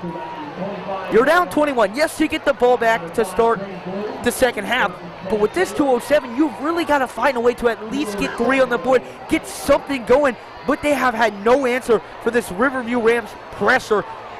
It's been Frank D'Antonio, Eli Rennick, Walter Lease. Everyone has been getting up in the quarterback's face right away, and especially with those miscues on the snap, it's really set off this Sailors offense, and that's things that you've got to correct at halftime. But if you can go down here and score, set you up for a better position here in half number 2. Yep. As it will be Triple under the shotgun. He's just going to dip it out to his running back, Smith, and he's going to lose 2 yards on that play. Again, every time it feels like Sarasota's passing, they're not passing down the field. They're doing those little short passes. That's what they're stuck with, because the defense is taking that away from them. The defense is applying such pressure from all sides that it is denying the quarterback the ability to throw anything downfield, and as a result, he's got to do something underneath. He's going to have to run with it, pitch it out, and they're not able to really capitalize on what they can do on that specific play, because they have to release the ball sooner than later. Second down and 12, 1:25 to go here in half number 1. A low snap. Triple looking. Another dump off right there to Smith. Smith hits up the sideline, and Smith gets to about the 33-yard line. A good play right there by Smith. Found a blocker, hit up the sideline, but he is still short of the first down marker. So it'll be 3rd down and around 3 yards here coming up for the Sailors. It'll be 3rd down and 2 from their own 33-yard line. And they don't have timeouts left, do they? No. No, okay. 1 minute to go. The Rams have one, I believe. Referee calls a timeout. Timeout on the field. An official timeout. Make sure, if you have not already subscribed to the Riverview Rams football channel on YouTube, to do so. We are going to be covering all home games, and we are going to be covering a couple road games later on during the season, so you are not going to want to miss it. So make sure you hit that subscribe button so you do not miss out when we do these live streams for the Riverview Rams football games. It'll be Triple out of the shotgun. Triple drops back under some pressure, throws it over the middle. He's got his receiver, and he's going to be wrapped up at around the 39-yard line. That was to TJ McKay over the middle. Again, pressure, but he was able to release the ball. He had a man right down the middle, brought up the first down. That's first down and 10 ball on the 40. The clock is just running. We're down about 37 seconds. Let's see what goes on. Clock stopped for a bit because they did get the first down. Taking a little bit of time to snap this one off. Triple fakes just another drop off right there to TJ McKay. And that one is going to be wrapped up at around the 8-yard line, but the clock will stop as there's a penalty flag back around the 35-yard line. And again, as you said, there's 20.8 seconds, and they're still not taking shots down the field, just short little dump-offs for 5 yards. I think that they've come to the realization they just don't have the time to get it sent out downfield because of the amount of pressure. Now, they have been able to do with some. And that flag is going to back the Sailors up. Oh, yeah. 20.8 seconds to go. Okay. 5-yard penalty. Oh, so once again, penalties. Yeah, it's killed the Sailors so far. It's given Riverview a couple scoring opportunities. A lot of Sarasota miscues have led to a lot of Riverview scores. Yeah. So first down and 15 from their own 35-yard line, and another flag right there.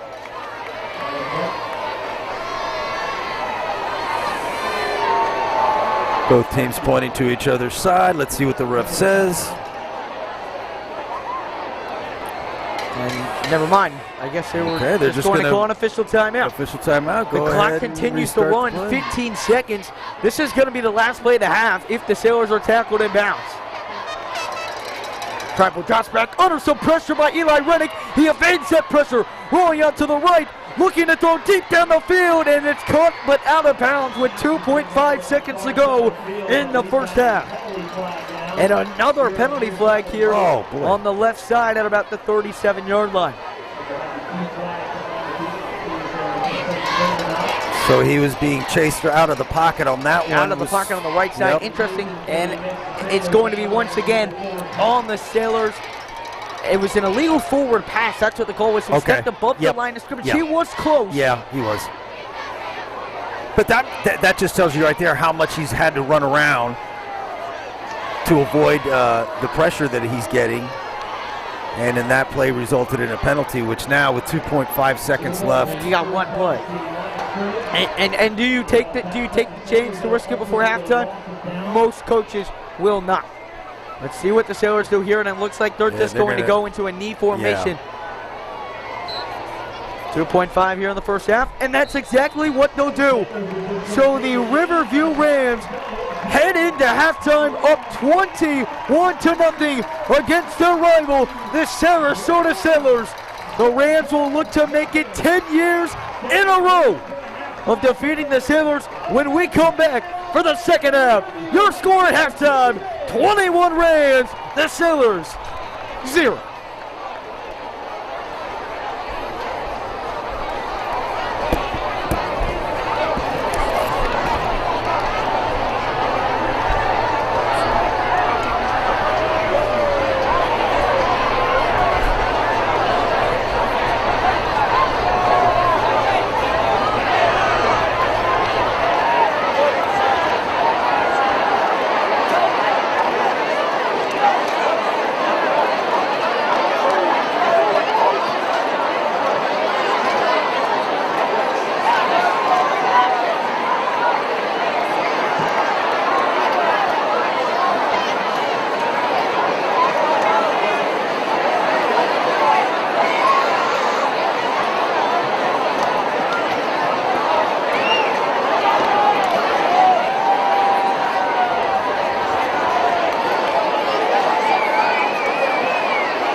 Ladies and gentlemen, we would like to take an opportunity to let you know the reason for our wearing of the Riverview Bo Christensen Strong t-shirts today.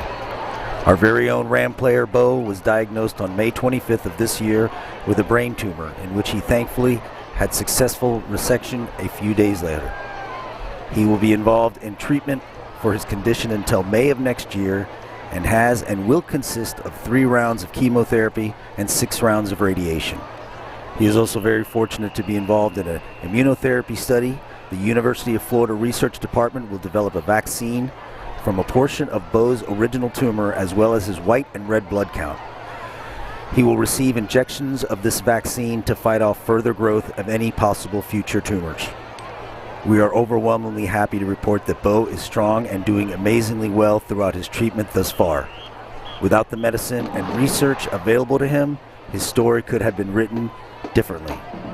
Without immunotherapy, Bo's tumor has a greater chance of returning.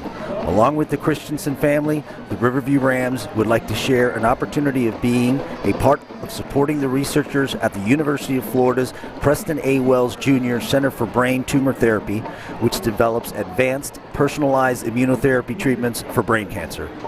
Your support will directly impact their efforts to help Bo as well as many others beat this disease.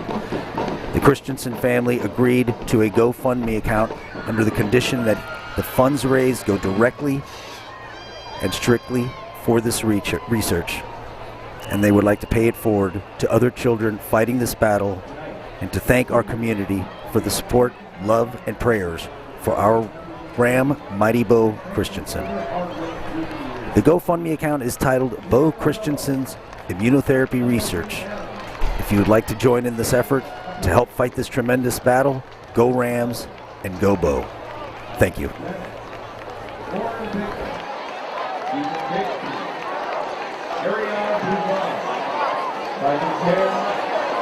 Camilla Cardona, Nicholas Bennett, Ryan Emmett, Anthony Viviani, Lucas Garcia, Owen Yates, Brayden Hill, Alex Holbrook, Daniel Zilhan, Stephen Plunder, Anthony Lopez Moro, Gabriel McCaffrey, Diego McCaffrey, Samantha McLeod, Alex Nisa, Warren Gordon, Bernadette Mulcahy, Todd Okamoto, Alton Parker, Ashman Teresici, Ryan Putnam, Maria Ramirez Garcia, Elena Redmond, Casey Rodriguez, Lane Lopez, Georgia Ross, Leslie Smith, William Steve, Anna Swanson, Sophia Carlton,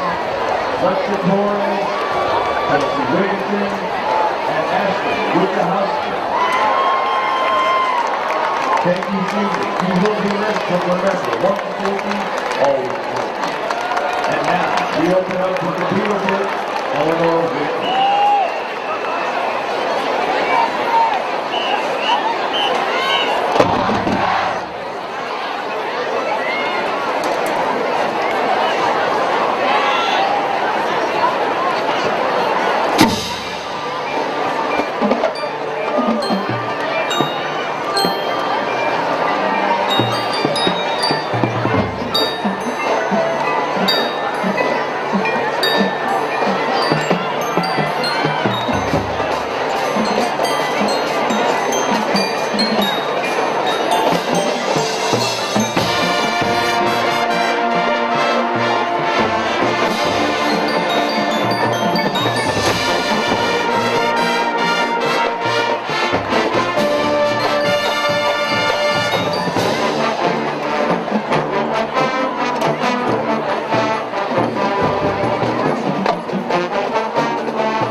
the Modern Tourist Band Coldplay. Long Live Life is the message behind their hit, Viva La Vida.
We close our show with Pinball Wizards.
a little bit something like I did prior to the game. If you weren't here at kickoff, we'd like to take this opportunity to let the crowd know the reason you are wearing the Riverview Village Christensen Strong t-shirts today. Our very own Grand Player Pro was signed once on May 25th of this year with a brain tumor, which we sent to the successful reception on a few days later. We'll be involved in treatment of the condition until May of next year and will consist of 3 rounds of chemotherapy and 6 rounds of radiation. It's also very fortunate to be involved in immunotherapy studies. The University of Florida Research Department will develop a vaccine for unfortunately closed-individual tumors as well as these white blood cell counts. We will see injections of this vaccine to fight off further growth of any possible future tumors. We're overwhelmingly happy to report that Glenn is strong and doing amazingly well throughout his treatment so far. We're not the medicine research analyst and now his story could have been written differently. Without immunotherapy, post-tumor rather has a great chance of returning. All of the Christensen family, the Riverview Rams would like to share an opportunity of being part of supporting the researchers at the University of Florida's Preston Wellness Treatment Center for brain tumor therapy, which develops advanced personalized immunotherapy treatments for brain cancer.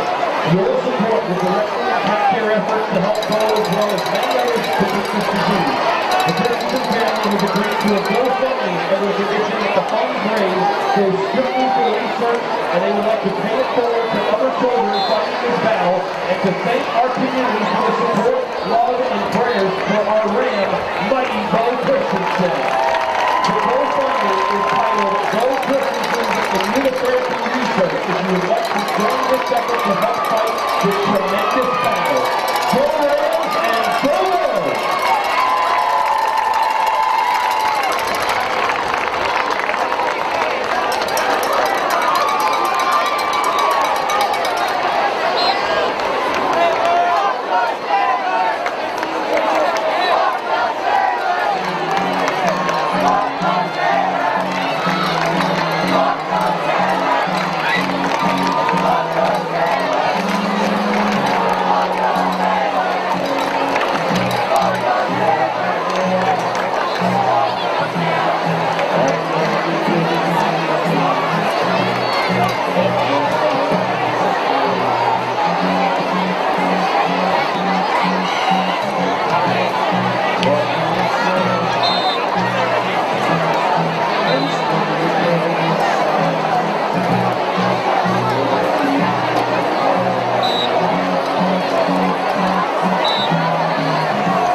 Just want to make a quick announcement from the concession stand.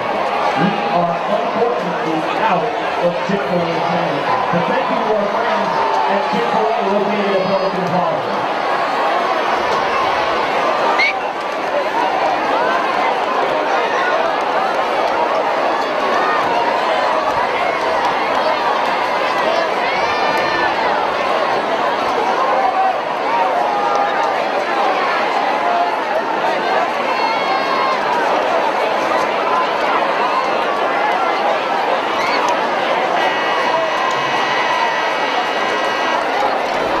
And welcome on back, everybody, to the Ram Bowl, where the Riverview Rams lead their rival, the Sarasota Sailors, 21-0. As we get set for half number 2, it was a first half that the special teams really capitalized on. The defense played amazing, and Jaden Burke was able to punch in that one, not two, but trifecta touchdowns so far in the game, which has given Riverview a 21-0 lead headed into halftime. Sarasota will receive the ball here to start the second half. Well, what does Riverview have to do to maintain this lead and make sure they get their 10th straight win over the Sailors here tonight? I think just continue exactly what you're doing. I mean, we've seen everything work the way it should this first half. It did take a little bit of time for the offense to come together and make things happen, but defensively, they've been playing exactly how they've done all year, providing the offense with opportunities, special teams as well. And we ended off the first half with the offense able to capitalize on many things and put up 21 points. So there's been a very good balance so far this first half. Now let's see what happens going into the second half. Absolutely, and there was a penalty flag on that kickoff, so they will redo the kick.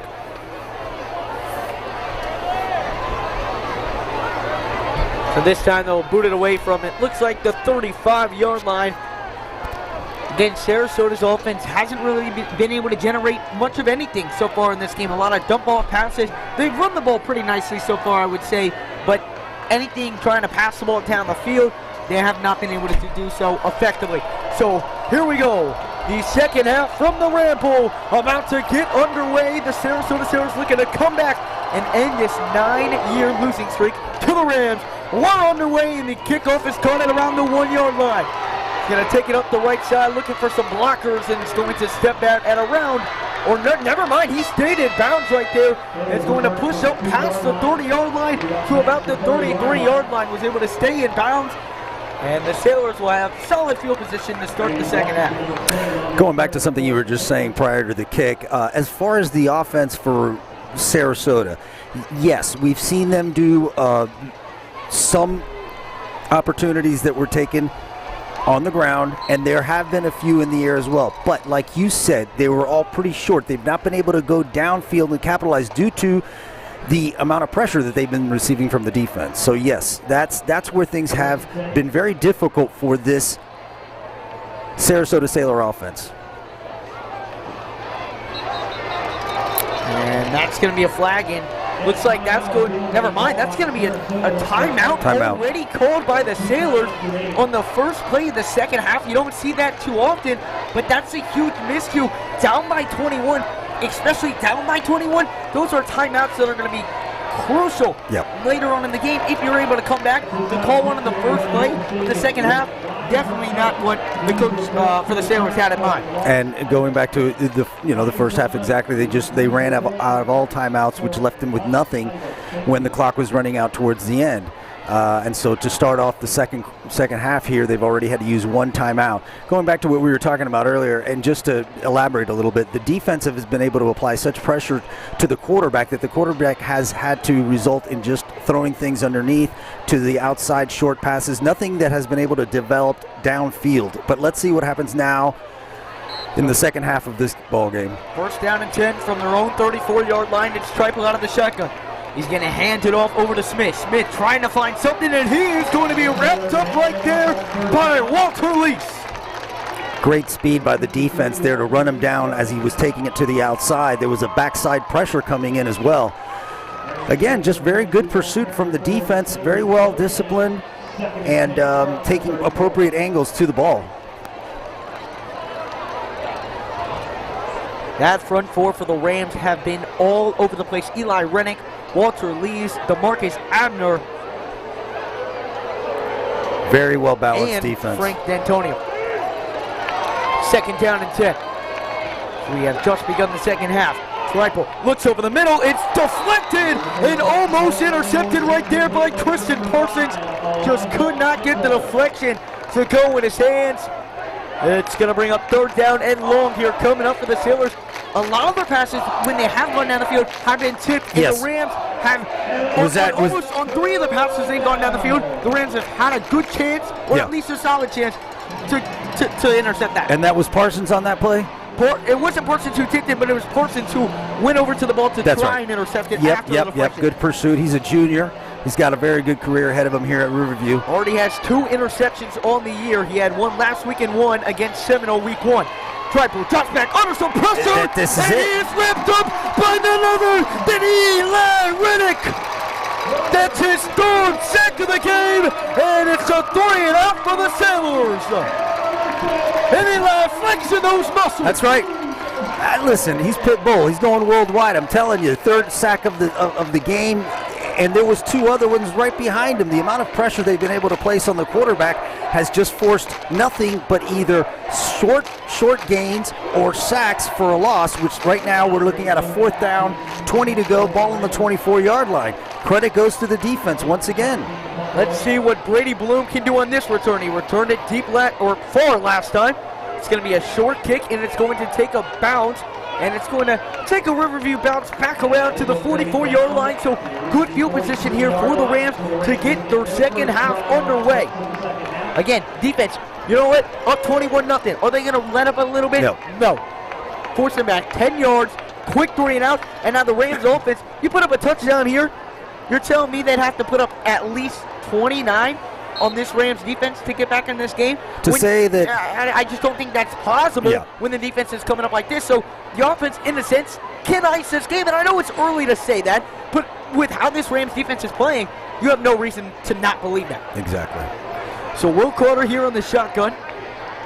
Got touchdown machine Jalen Burks right behind him.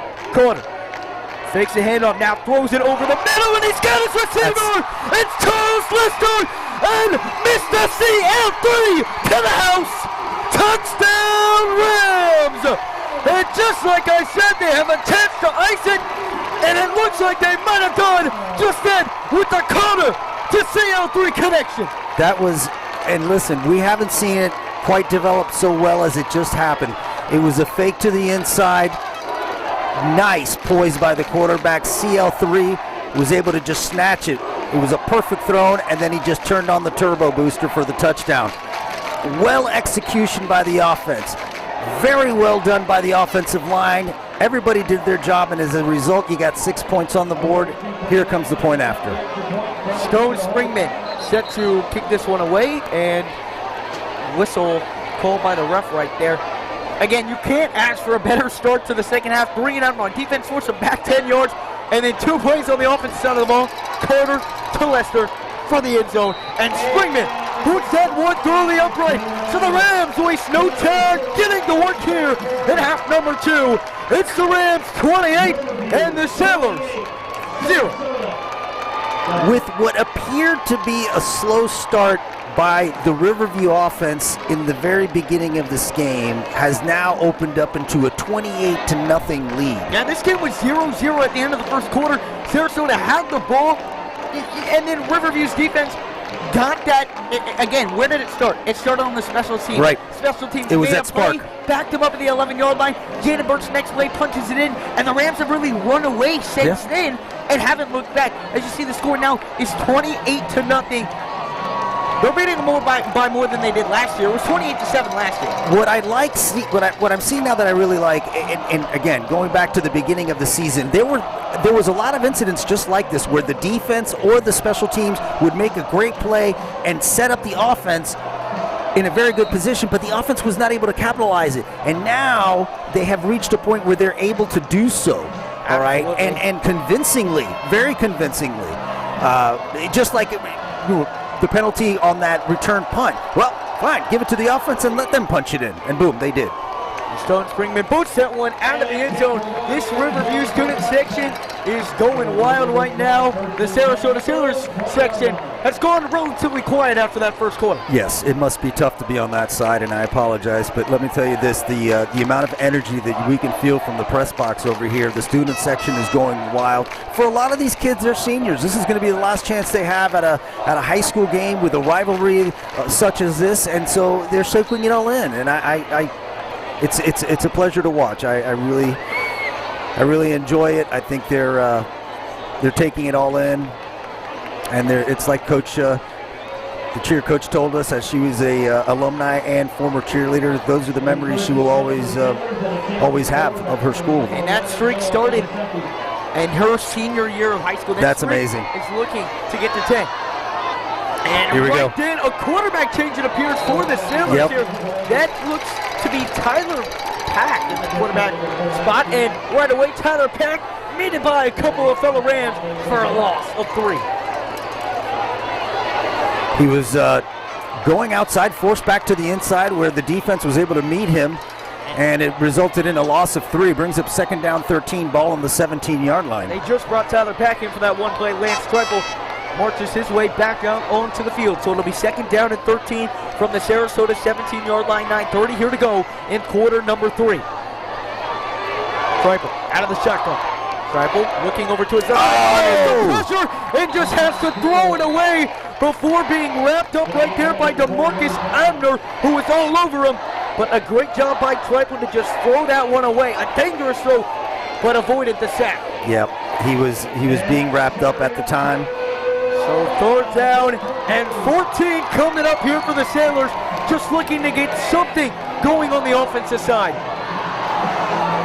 It's just becoming clear that they're not able to produce anything on the offensive side right now due to the amount of pressure they're receiving. And they're just going to hand the ball up the middle to Smith, and Smith bounces off the tacklers and gets a positive gain right there. It's going to be about a 5-yard pickup right there. And, excuse me, that was Jarmel Holloway on the carry. So it'll be fourth down and 5, and the Sarasota punt team has to come out once again. So with 8 minutes and 54 seconds left in the third quarter, you have the Riverview Rams up 28-0 over the Sarasota Sailors, who are forced to punt yet again due to the pressure that they've been receiving by this Riverview Ram defense. We have a timeout. Another timeout by Sarasota. I'm going to go ahead and take this opportunity to thank some of our sponsors, because let me tell you, without them, we couldn't get this done. We couldn't provide you the kind of broadcast that we're able to do. Nutter Custom Constructions. Nutter Custom Construction is a locally owned and operated custom home building company that offers a distinct approach to residential construction. We'd also like to thank Wild Honda of Sarasota. GoWildHonda.com. If you're in the market for a new or pre-owned vehicle, go see Uncle Flint and Jay Alexander. Tell them that Raul and Addison sent you. And let me just say one thing again. I talked about our production crew, Diamond Point production crew. These guys show up 5-6 hours before each game to set up. They do a fantastic job. We have a very good relationship with them. And they're the ones that are able to put together this quality production that you're watching right now. So thanks, guys. We really appreciate it. And we look forward to many more games to come. Absolutely. They do an amazing job. Now here is Lance Streifel under some pressure. They're going for it on fourth down, and they did not get it. I mean, a ballsy move right there by the Sailors. And it's going to be a turnover on down. I guess they had to go for it, okay? I get you. I guess you had to, but to throw it in the middle like that where there's been so much pressure, I don't know. I don't know if that was the right call. And the play call, and yeah, I'm fine with going for it down by 28, but a pass. Basically, it was almost like a screen. It was a screen pass, 2 yards forward. That's about it. You're not going to get anywhere with that. If you're going to go for it on fourth down and 5 in your own territory, you've got to throw for more than 5 yards. You've got to throw for the distance. And now it's Joe Borchers taking over at the quarterback position for the Rams. Borchers in the shotgun. Drops back. Borchers under some pressure, and he is met up behind the line of scrimmage for a big loss. You had 2 Sailors coming in really hard from the inside. Applied some pressure to. There's nothing really to throw to. It didn't seem like he had anybody that he wanted to throw to. He kind of held on to the ball for a little bit, and it was resulted in a sack for a loss of about second down and 17. Loss of 7 on that play. Borchers drops back, looking over to his right side, going deep for Jerron Glover! That should be a penalty. That's a penalty. But a flag does come in! A pass interference, clear as day! And that's going to move the chains for an automatic Riverview first down. Yeah, there was contact right, as the ball was coming down. Definite contact on that play by the defense, which resulted in a 15-yard penalty, automatic first down, pass interference. It's going to move the Rams up into the red zone. Into the red zone. We're just on top of it. They're at the 20-yard line. First down and 10. Looking to really pull away. Borchers out of the shotgun. Got Jaden Burks to his right side. Fakes the handle. Looking, and that's going to overshoot the intended target. That Two was penalties. On one, but there is another penalty.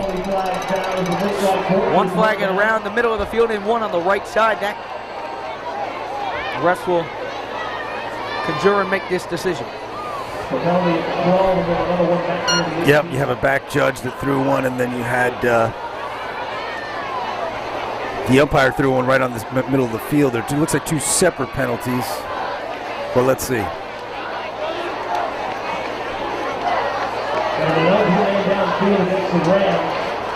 Illegal man downfield. And a face mask on the Sailors, a illegal man downfield on the Rams, so that's going to offset, so they will redo first down. Okay. So we got that squared away. So first down and 10. Joe Borchers out of the shotgun. 3 men out to his left side. Borchers drops back, looking for Jerron Glover in the corner! And just overshoots his man. He had him for a second, just could not locate him, so it'll bring up second down. Yeah, he overshot him a little bit there, and he did pay the price for it. Looks like the defensive end and one of the DBs came in, applied enough pressure to knock him down just as he threw that ball. According to me, it looks like they've got 3rd down and 2 on the field, so it's 3rd down and 2 from the 20-yard line. Here is Joe Borchers. Borchers hands it off up the middle to Jaden Burks. Burks hits up the left side, but he loses the football, and who recovers it? It looks like Burks does, and he does. Burks lost it and went off of his back on the ground. Sarasota missed it on the recovery, and Jaden Burks falls on top of it, and it'll still be a Riverview first down. He followed his lead blocker initially, did a good job, went right around him, and then was able to convert the remaining yards on his own, and then it looks like it just popped out there towards the end, and it might have just gone straight out of bounds. So first down and 10 on the 8. Here we go. Joe Borchers calls Noah Sterling in motion. Borchers drops back, looking over to the right side. That's Jerron Glover! And another flag is called, and that goes incomplete. That's going to be pushing off probably by the offense.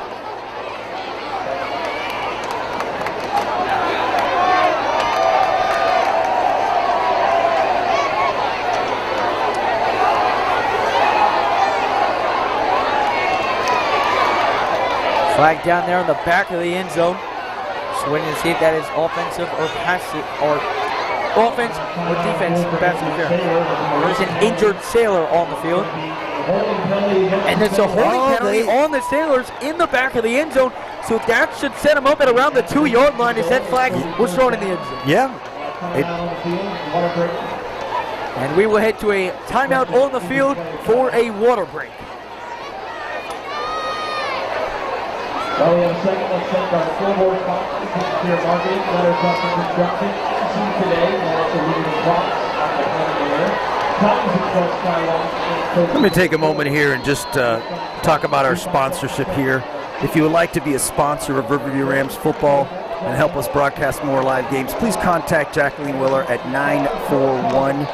941-321-8709 or email at weloverhsffootball@gmail.com.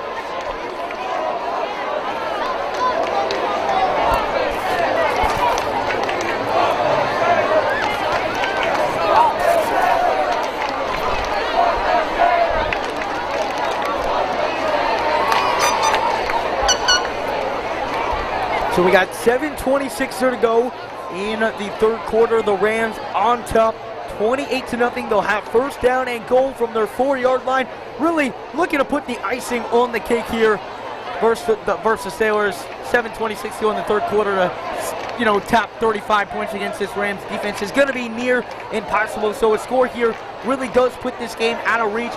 And this has been the best defensive game we've seen all year. No points allowed so far. And by far, the best offensive game of the year. Had a long touchdown pass around 60 yards on the last play from Carter to Mr. CL3, Charles Lester. And then Jaden Burks with 3 rushing touchdowns. A lot of it set up by the defense, but the offense has just been very productive today, moving the ball down the field, implementing the running and the passing game well, which has led them to a 28-0 lead and put them in a good spot to win the 10th straight game against the Sarasota Sailors. And, we talked about their trash talk before the game. Yeah. They talked about how it was mostly coming from Sarasota. It was. And their head coach was tagging Coach Smithers, starting that rivalry. But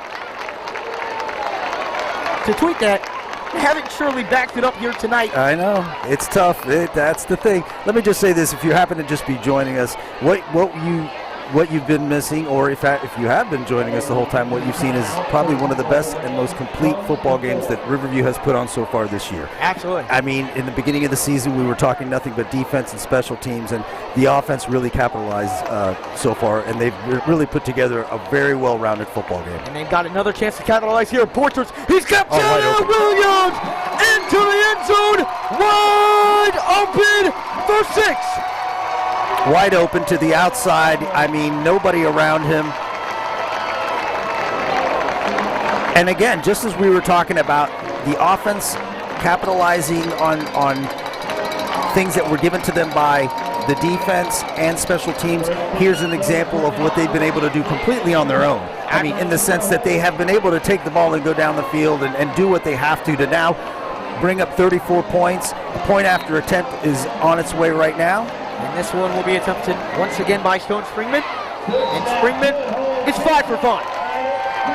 So after a John L. Williams touchdown, a fortress to John L. Williams, the Rams continue to dominate against the Sailors here at the Ramble.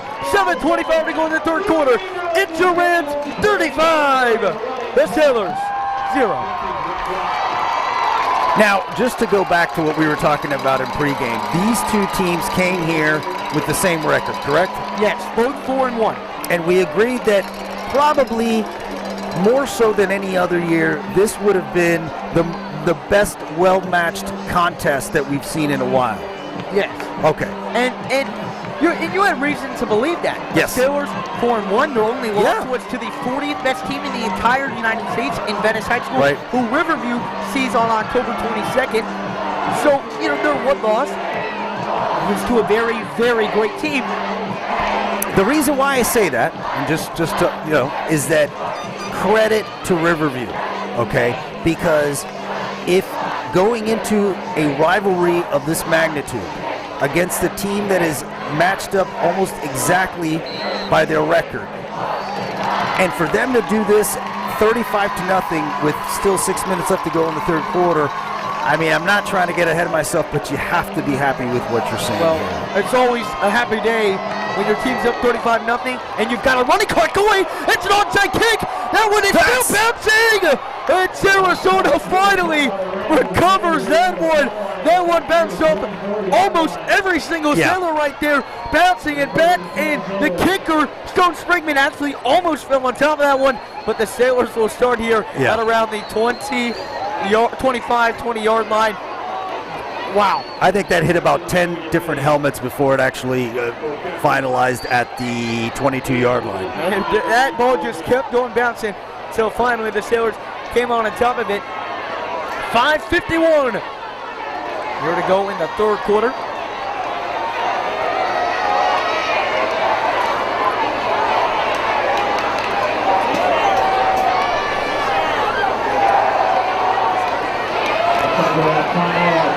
There is a timeout on the field. Looks like the refs have a...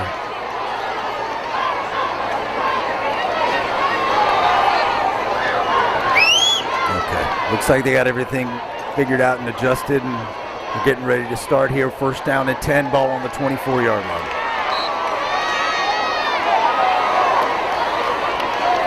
.5:47 to go here in quarter. No, another bad snap right there. Under some pressure, and the entire Rams defense is all over him. That bad snap once again leads to that. That's what it does. Hesitates to make his decision, and then all over him is the Rams defense. You have to put yourself in the position of John Olave with the sack on the play. Yeah, I mean, the quarterback knows that he's going to get pressure. He knows it. And so now you add to it a low snap. He's going to have to readjust and doesn't have a chance to set himself back up for a play without having three defenders on top of him and produce a sack.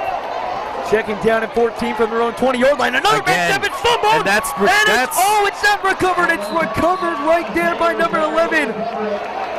Noah Abaski with the recovery, and the Rams once again were almost able to set up their offense with beautiful field position that now sets them back with a 14-yard loss all the way down in the 6. Another bad snap for the Sailors. Yep. It feels like we've been saying that all night because we have been. Yes. They have just not had that connection, and it's led for a lot of their inability to pass and setting up Riverview with beautiful field position. So now it is 3rd down and 28 at their own 6-yard line. They're going to hand it up the middle, and he is wrapped up for a loss. It's Tyree Smith with the tackle, and the Sailors will be forced to punt it away. Nowhere to go on that play. Absolutely read well. Which brings up now 4th and 29. Ball is on the 5-yard line. Again, yes, let's go back to what we were talking about just a few seconds ago, which is the low snaps, the bad snaps. I haven't seen any adjustment made by the offense to take the ball from under center. They continue. It looks like here they're setting up right now. Okay, let's look at the snap here. Does get that one off. It's a short one. And that is blocked. No. And it looks like the Sailors come on top of it. And they... No, Riverview. No, they don't. Riverview does come on top of that one. Another fumble right there by the Rams, but they're able to fall on it both times. And now they start in beautiful field position at the 26-yard line. Was that Bloom? Yeah, I believe that was Brady. And you know what? I almost, it seemed like he just started running before he even really had control of that ball. He was just that aggressive about it, and it just fell right out of him. But luckily, the Rams were able to recover, which brings up a 1st and 10. The ball's on the 26-yard line with 2 minutes and 58 seconds left in the 3rd quarter. Will Carter back out onto the offense.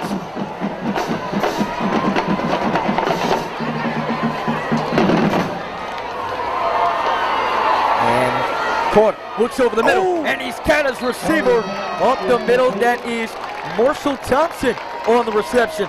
His first of the game. Something similar to what we've seen earlier today. A nice fake to the inside. It was sold quite well, and then he was able to drop it just underneath to the outside there for a gain of about 6 or 7, 8 yards maybe 8. Okay, 8, yeah. As here's Carter under the shotgun. Burke's right behind him. He hands it off to Jaden Burke, looking for some blockers, and he's got some. Bounces out to the right side. He might have some room, and he does. Gets out of bounds at the 8-yard line. And that's what the fake accomplishes right there, is that obviously you're bringing in the defense, you're faking it, you're throwing it. Well, on that one, he actually did hand it off, and it caught the defense off guard, and he was able to capitalize to the outside for a 1st down, which brings up 1st and 9, ball on the 9-yard line. Jaden Burch 1st and goal to go. Jaden Burch has ran all over the Sailors here tonight. He's already got 3 touchdowns. Now Carter fakes it, throws over the middle, and just overshoots his intended receiver, Ryan White. So it'll set up 2nd down and goal here with 1:35 here to go in the 3rd quarter. We do have a running clock here in this one. Really, the pass, when you look at it, it was placed where it had to be, because there was a defender on him, and if it was any shorter, it could have been intercepted. So it had to be kind of placed in a position where it unfortunately was incomplete, but... And a bad snap right there. Jaden Burch is just going to have to fall on that one at the 20-yard line, so it'll be 3rd down and goal from the Sarasota 20-yard line. We've been talking about bad snaps for the Sailors. There was one for Riverview, which really puts them in a tough spot to get a touchdown here on this drive. And with all the trash talking going on, I know Riverview wants to keep pouring on this score. Sarasota talked all that trash. I know when Coach Smithers wants to run up this score a little bit and send a message. Well, you're going to give your offense an opportunity to score, and that's what they're going to do. And if the defense of Sarasota allows them to do so, well, then that's just the way it goes. This is a game where you can't obviously just drop it into a different gear. You play as hard as you can on every play. And Carter's going to fake the handoff, keep it himself, and he is going to lose 6 yards. And that should take us to the end of the 3rd quarter. And let's see if they're going to send on the field goal crew here. And it looks like they will, Stone Springman. But this kick is most likely going to happen after the 3rd quarter, as there's 8 seconds.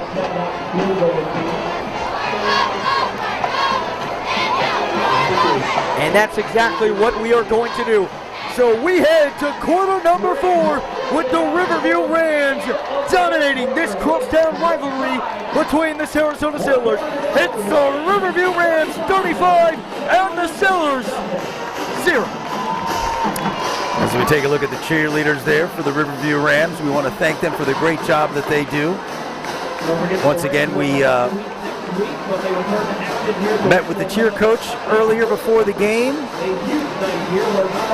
She was able to give us some insight to their training and what they do during the week to prepare for these games, and how Friday Night Lights begins early at 6:30 in the morning on a Friday. Absolutely, and they get this student section ready. As you can see, the student section is shown out. You can see not a seat to be found in that student section. It is jam-packed, and the fans have gotten what they wanted to see here. A 35-0, or not victory yet, but a 35-0 lead over the Sailors. It's been Spirit Week, all about beating the Sailors. They had more in the Sailors Day today at Riverview, and they're definitely going to be mourning the Sailors after this loss. I'm going to have a question for you after this field goal attempt here by the Rams. Here is Stone Springman. He'll put that one away. That one is blocked.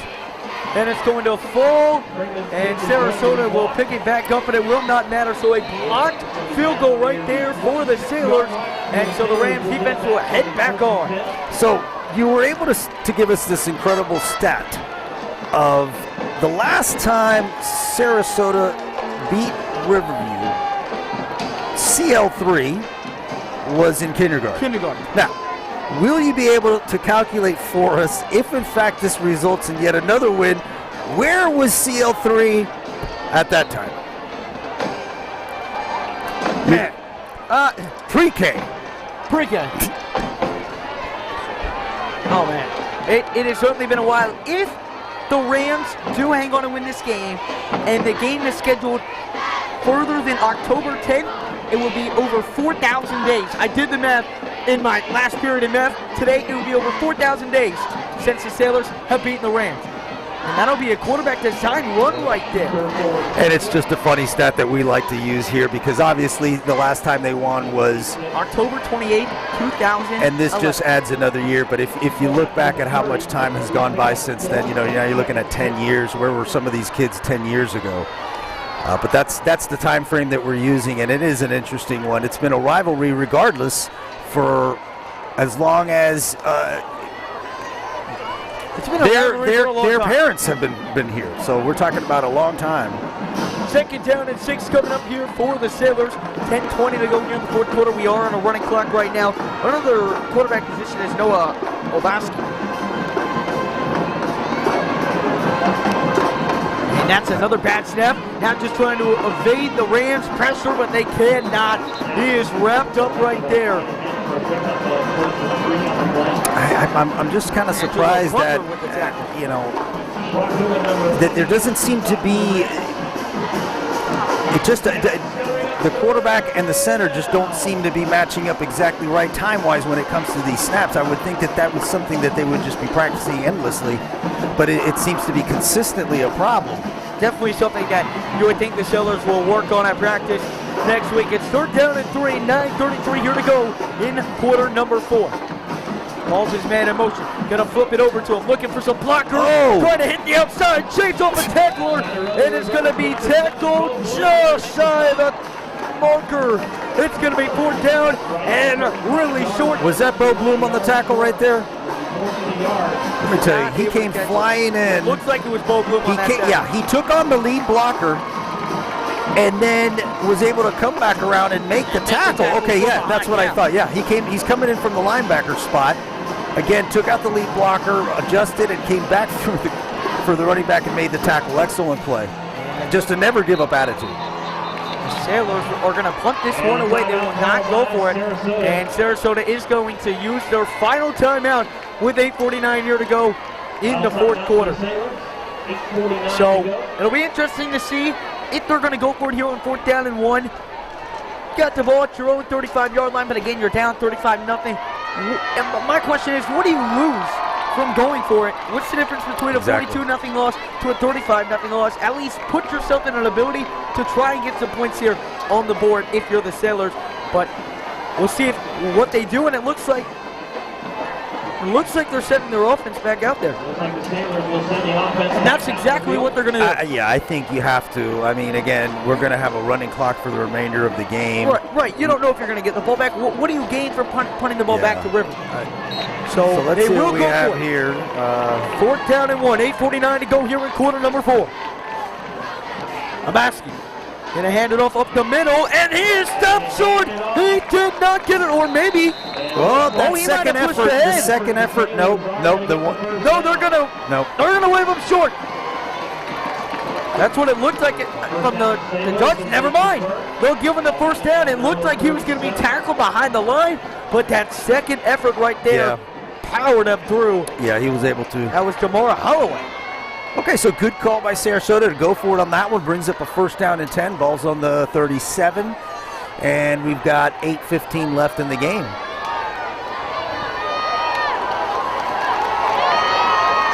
Basky under center.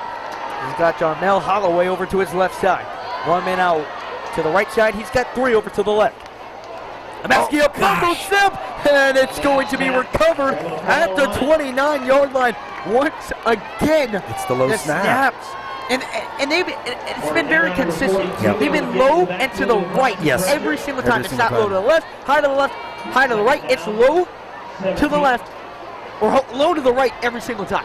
And you cannot give this Ram defense that much time when you have to adjust on a bad snap, because they're not going to stop. Even when there hasn't been a bad snap, Exactly. the Riverview Rams defense is all up in their grill. A bad snap, don't stand a chance. That's why it's 2nd down and 17 from their own 30-yard line. 7:20 to go here in quarter number 4. Amaski under center, rolls out over to the left side. Tyree Smith tackling him for a loss. It was chasing him down from the left side. Boom! Loss of 3, it's 3rd down and 20. He came from the backside and just didn't stop and was able to make the play. Came from the right side, chased him as Obaski was running to the left and tackled him right behind. Obaski, he was just trying to find something out of nothing. But Tyree Smith, once again, making some impact plays. 3rd down and 20 from their own 27-yard line. Obaski all alone in the shotgun. Rolls out to his right. He's got a receiver, and he's going to complete it. Oh, my goodness! Brady Bloom with the big hit on the sideline. Yep. Well, now that's something that they haven't been doing, or at least they haven't been doing it well enough, is where he was able to get to the outside, all right, and avoid some pressure, identify a receiver just to the outside, complete the pass, and it brings up a 4th down, but it was a solid completion, whereas up until now they've had so much pressure on them that they've had no choice but to either take the sack or take the loss. Right, you still had to roll out there, but had a little bit of extra time as the Sailors will get set to punt it away once again. Oh, that is going to be a flag call right there. Comes in from both sides.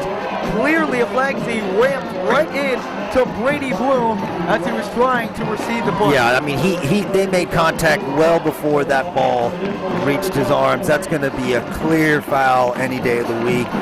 I just think, listen, at this point of the game, why continue to risk things by making plays like that? 5:20 to go. The clock is running, although the play is not going on. Again, a running clock since the Rams are up 35 plus here in the second half. That is the rule, and so that is a early hit on the punt returner. So that's going to move the Rams up around 15 yards, and they'll start at the 45-yard line. A chance to possibly score one more time here tonight, but with no timeouts for the Sailors and a running clock, a couple first downs, and you can send this one home. I'm pretty sure that that's exactly what's going to happen here.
little bit of trickery, just as you said there, and Just a simple reverse play. John L. Williams had the blocker on the right side, which set him up perfectly for a huge gain. Doesn't get quite to the 15-yard line, gets to around the 18-yard lines, but a big play by John L. Williams, who does have a touchdown in the night already.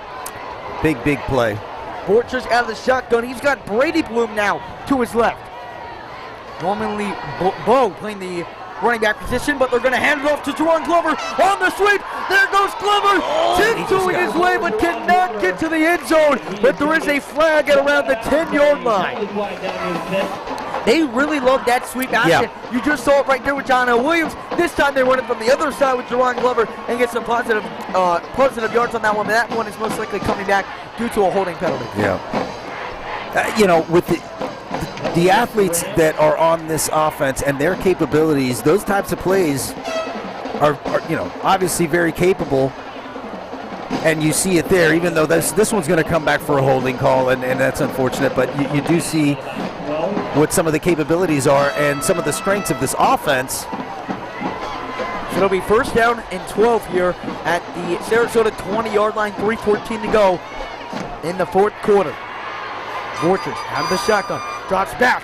He's looking over the middle and just overshoots his intended target in Jerron Glover. But again, another penalty flag right here on the field. It was a nice setup to the play, I'll tell you right now. That one coming in, a possible holding call. That was right around the area where Jerron Glover was making his initial cut to the end zone. So a possible holding, pass interference on both sides here. Let's see what the... Looks like it might be on the Rams here. They're going to call offensive pass. And it is. It's going to be offensive pass interference. Must have pushed off to create that space to get into the end zone. So 2:28 here to go in this running clock. They're going to be pushed to the 35-yard line now as this clock just continues to dwindle down like the Sailor student section has as this game has gone on and on. Joe Borchers out of the shotgun. Borchers looking over the middle and almost intercepted right there, looking for Charles Lester.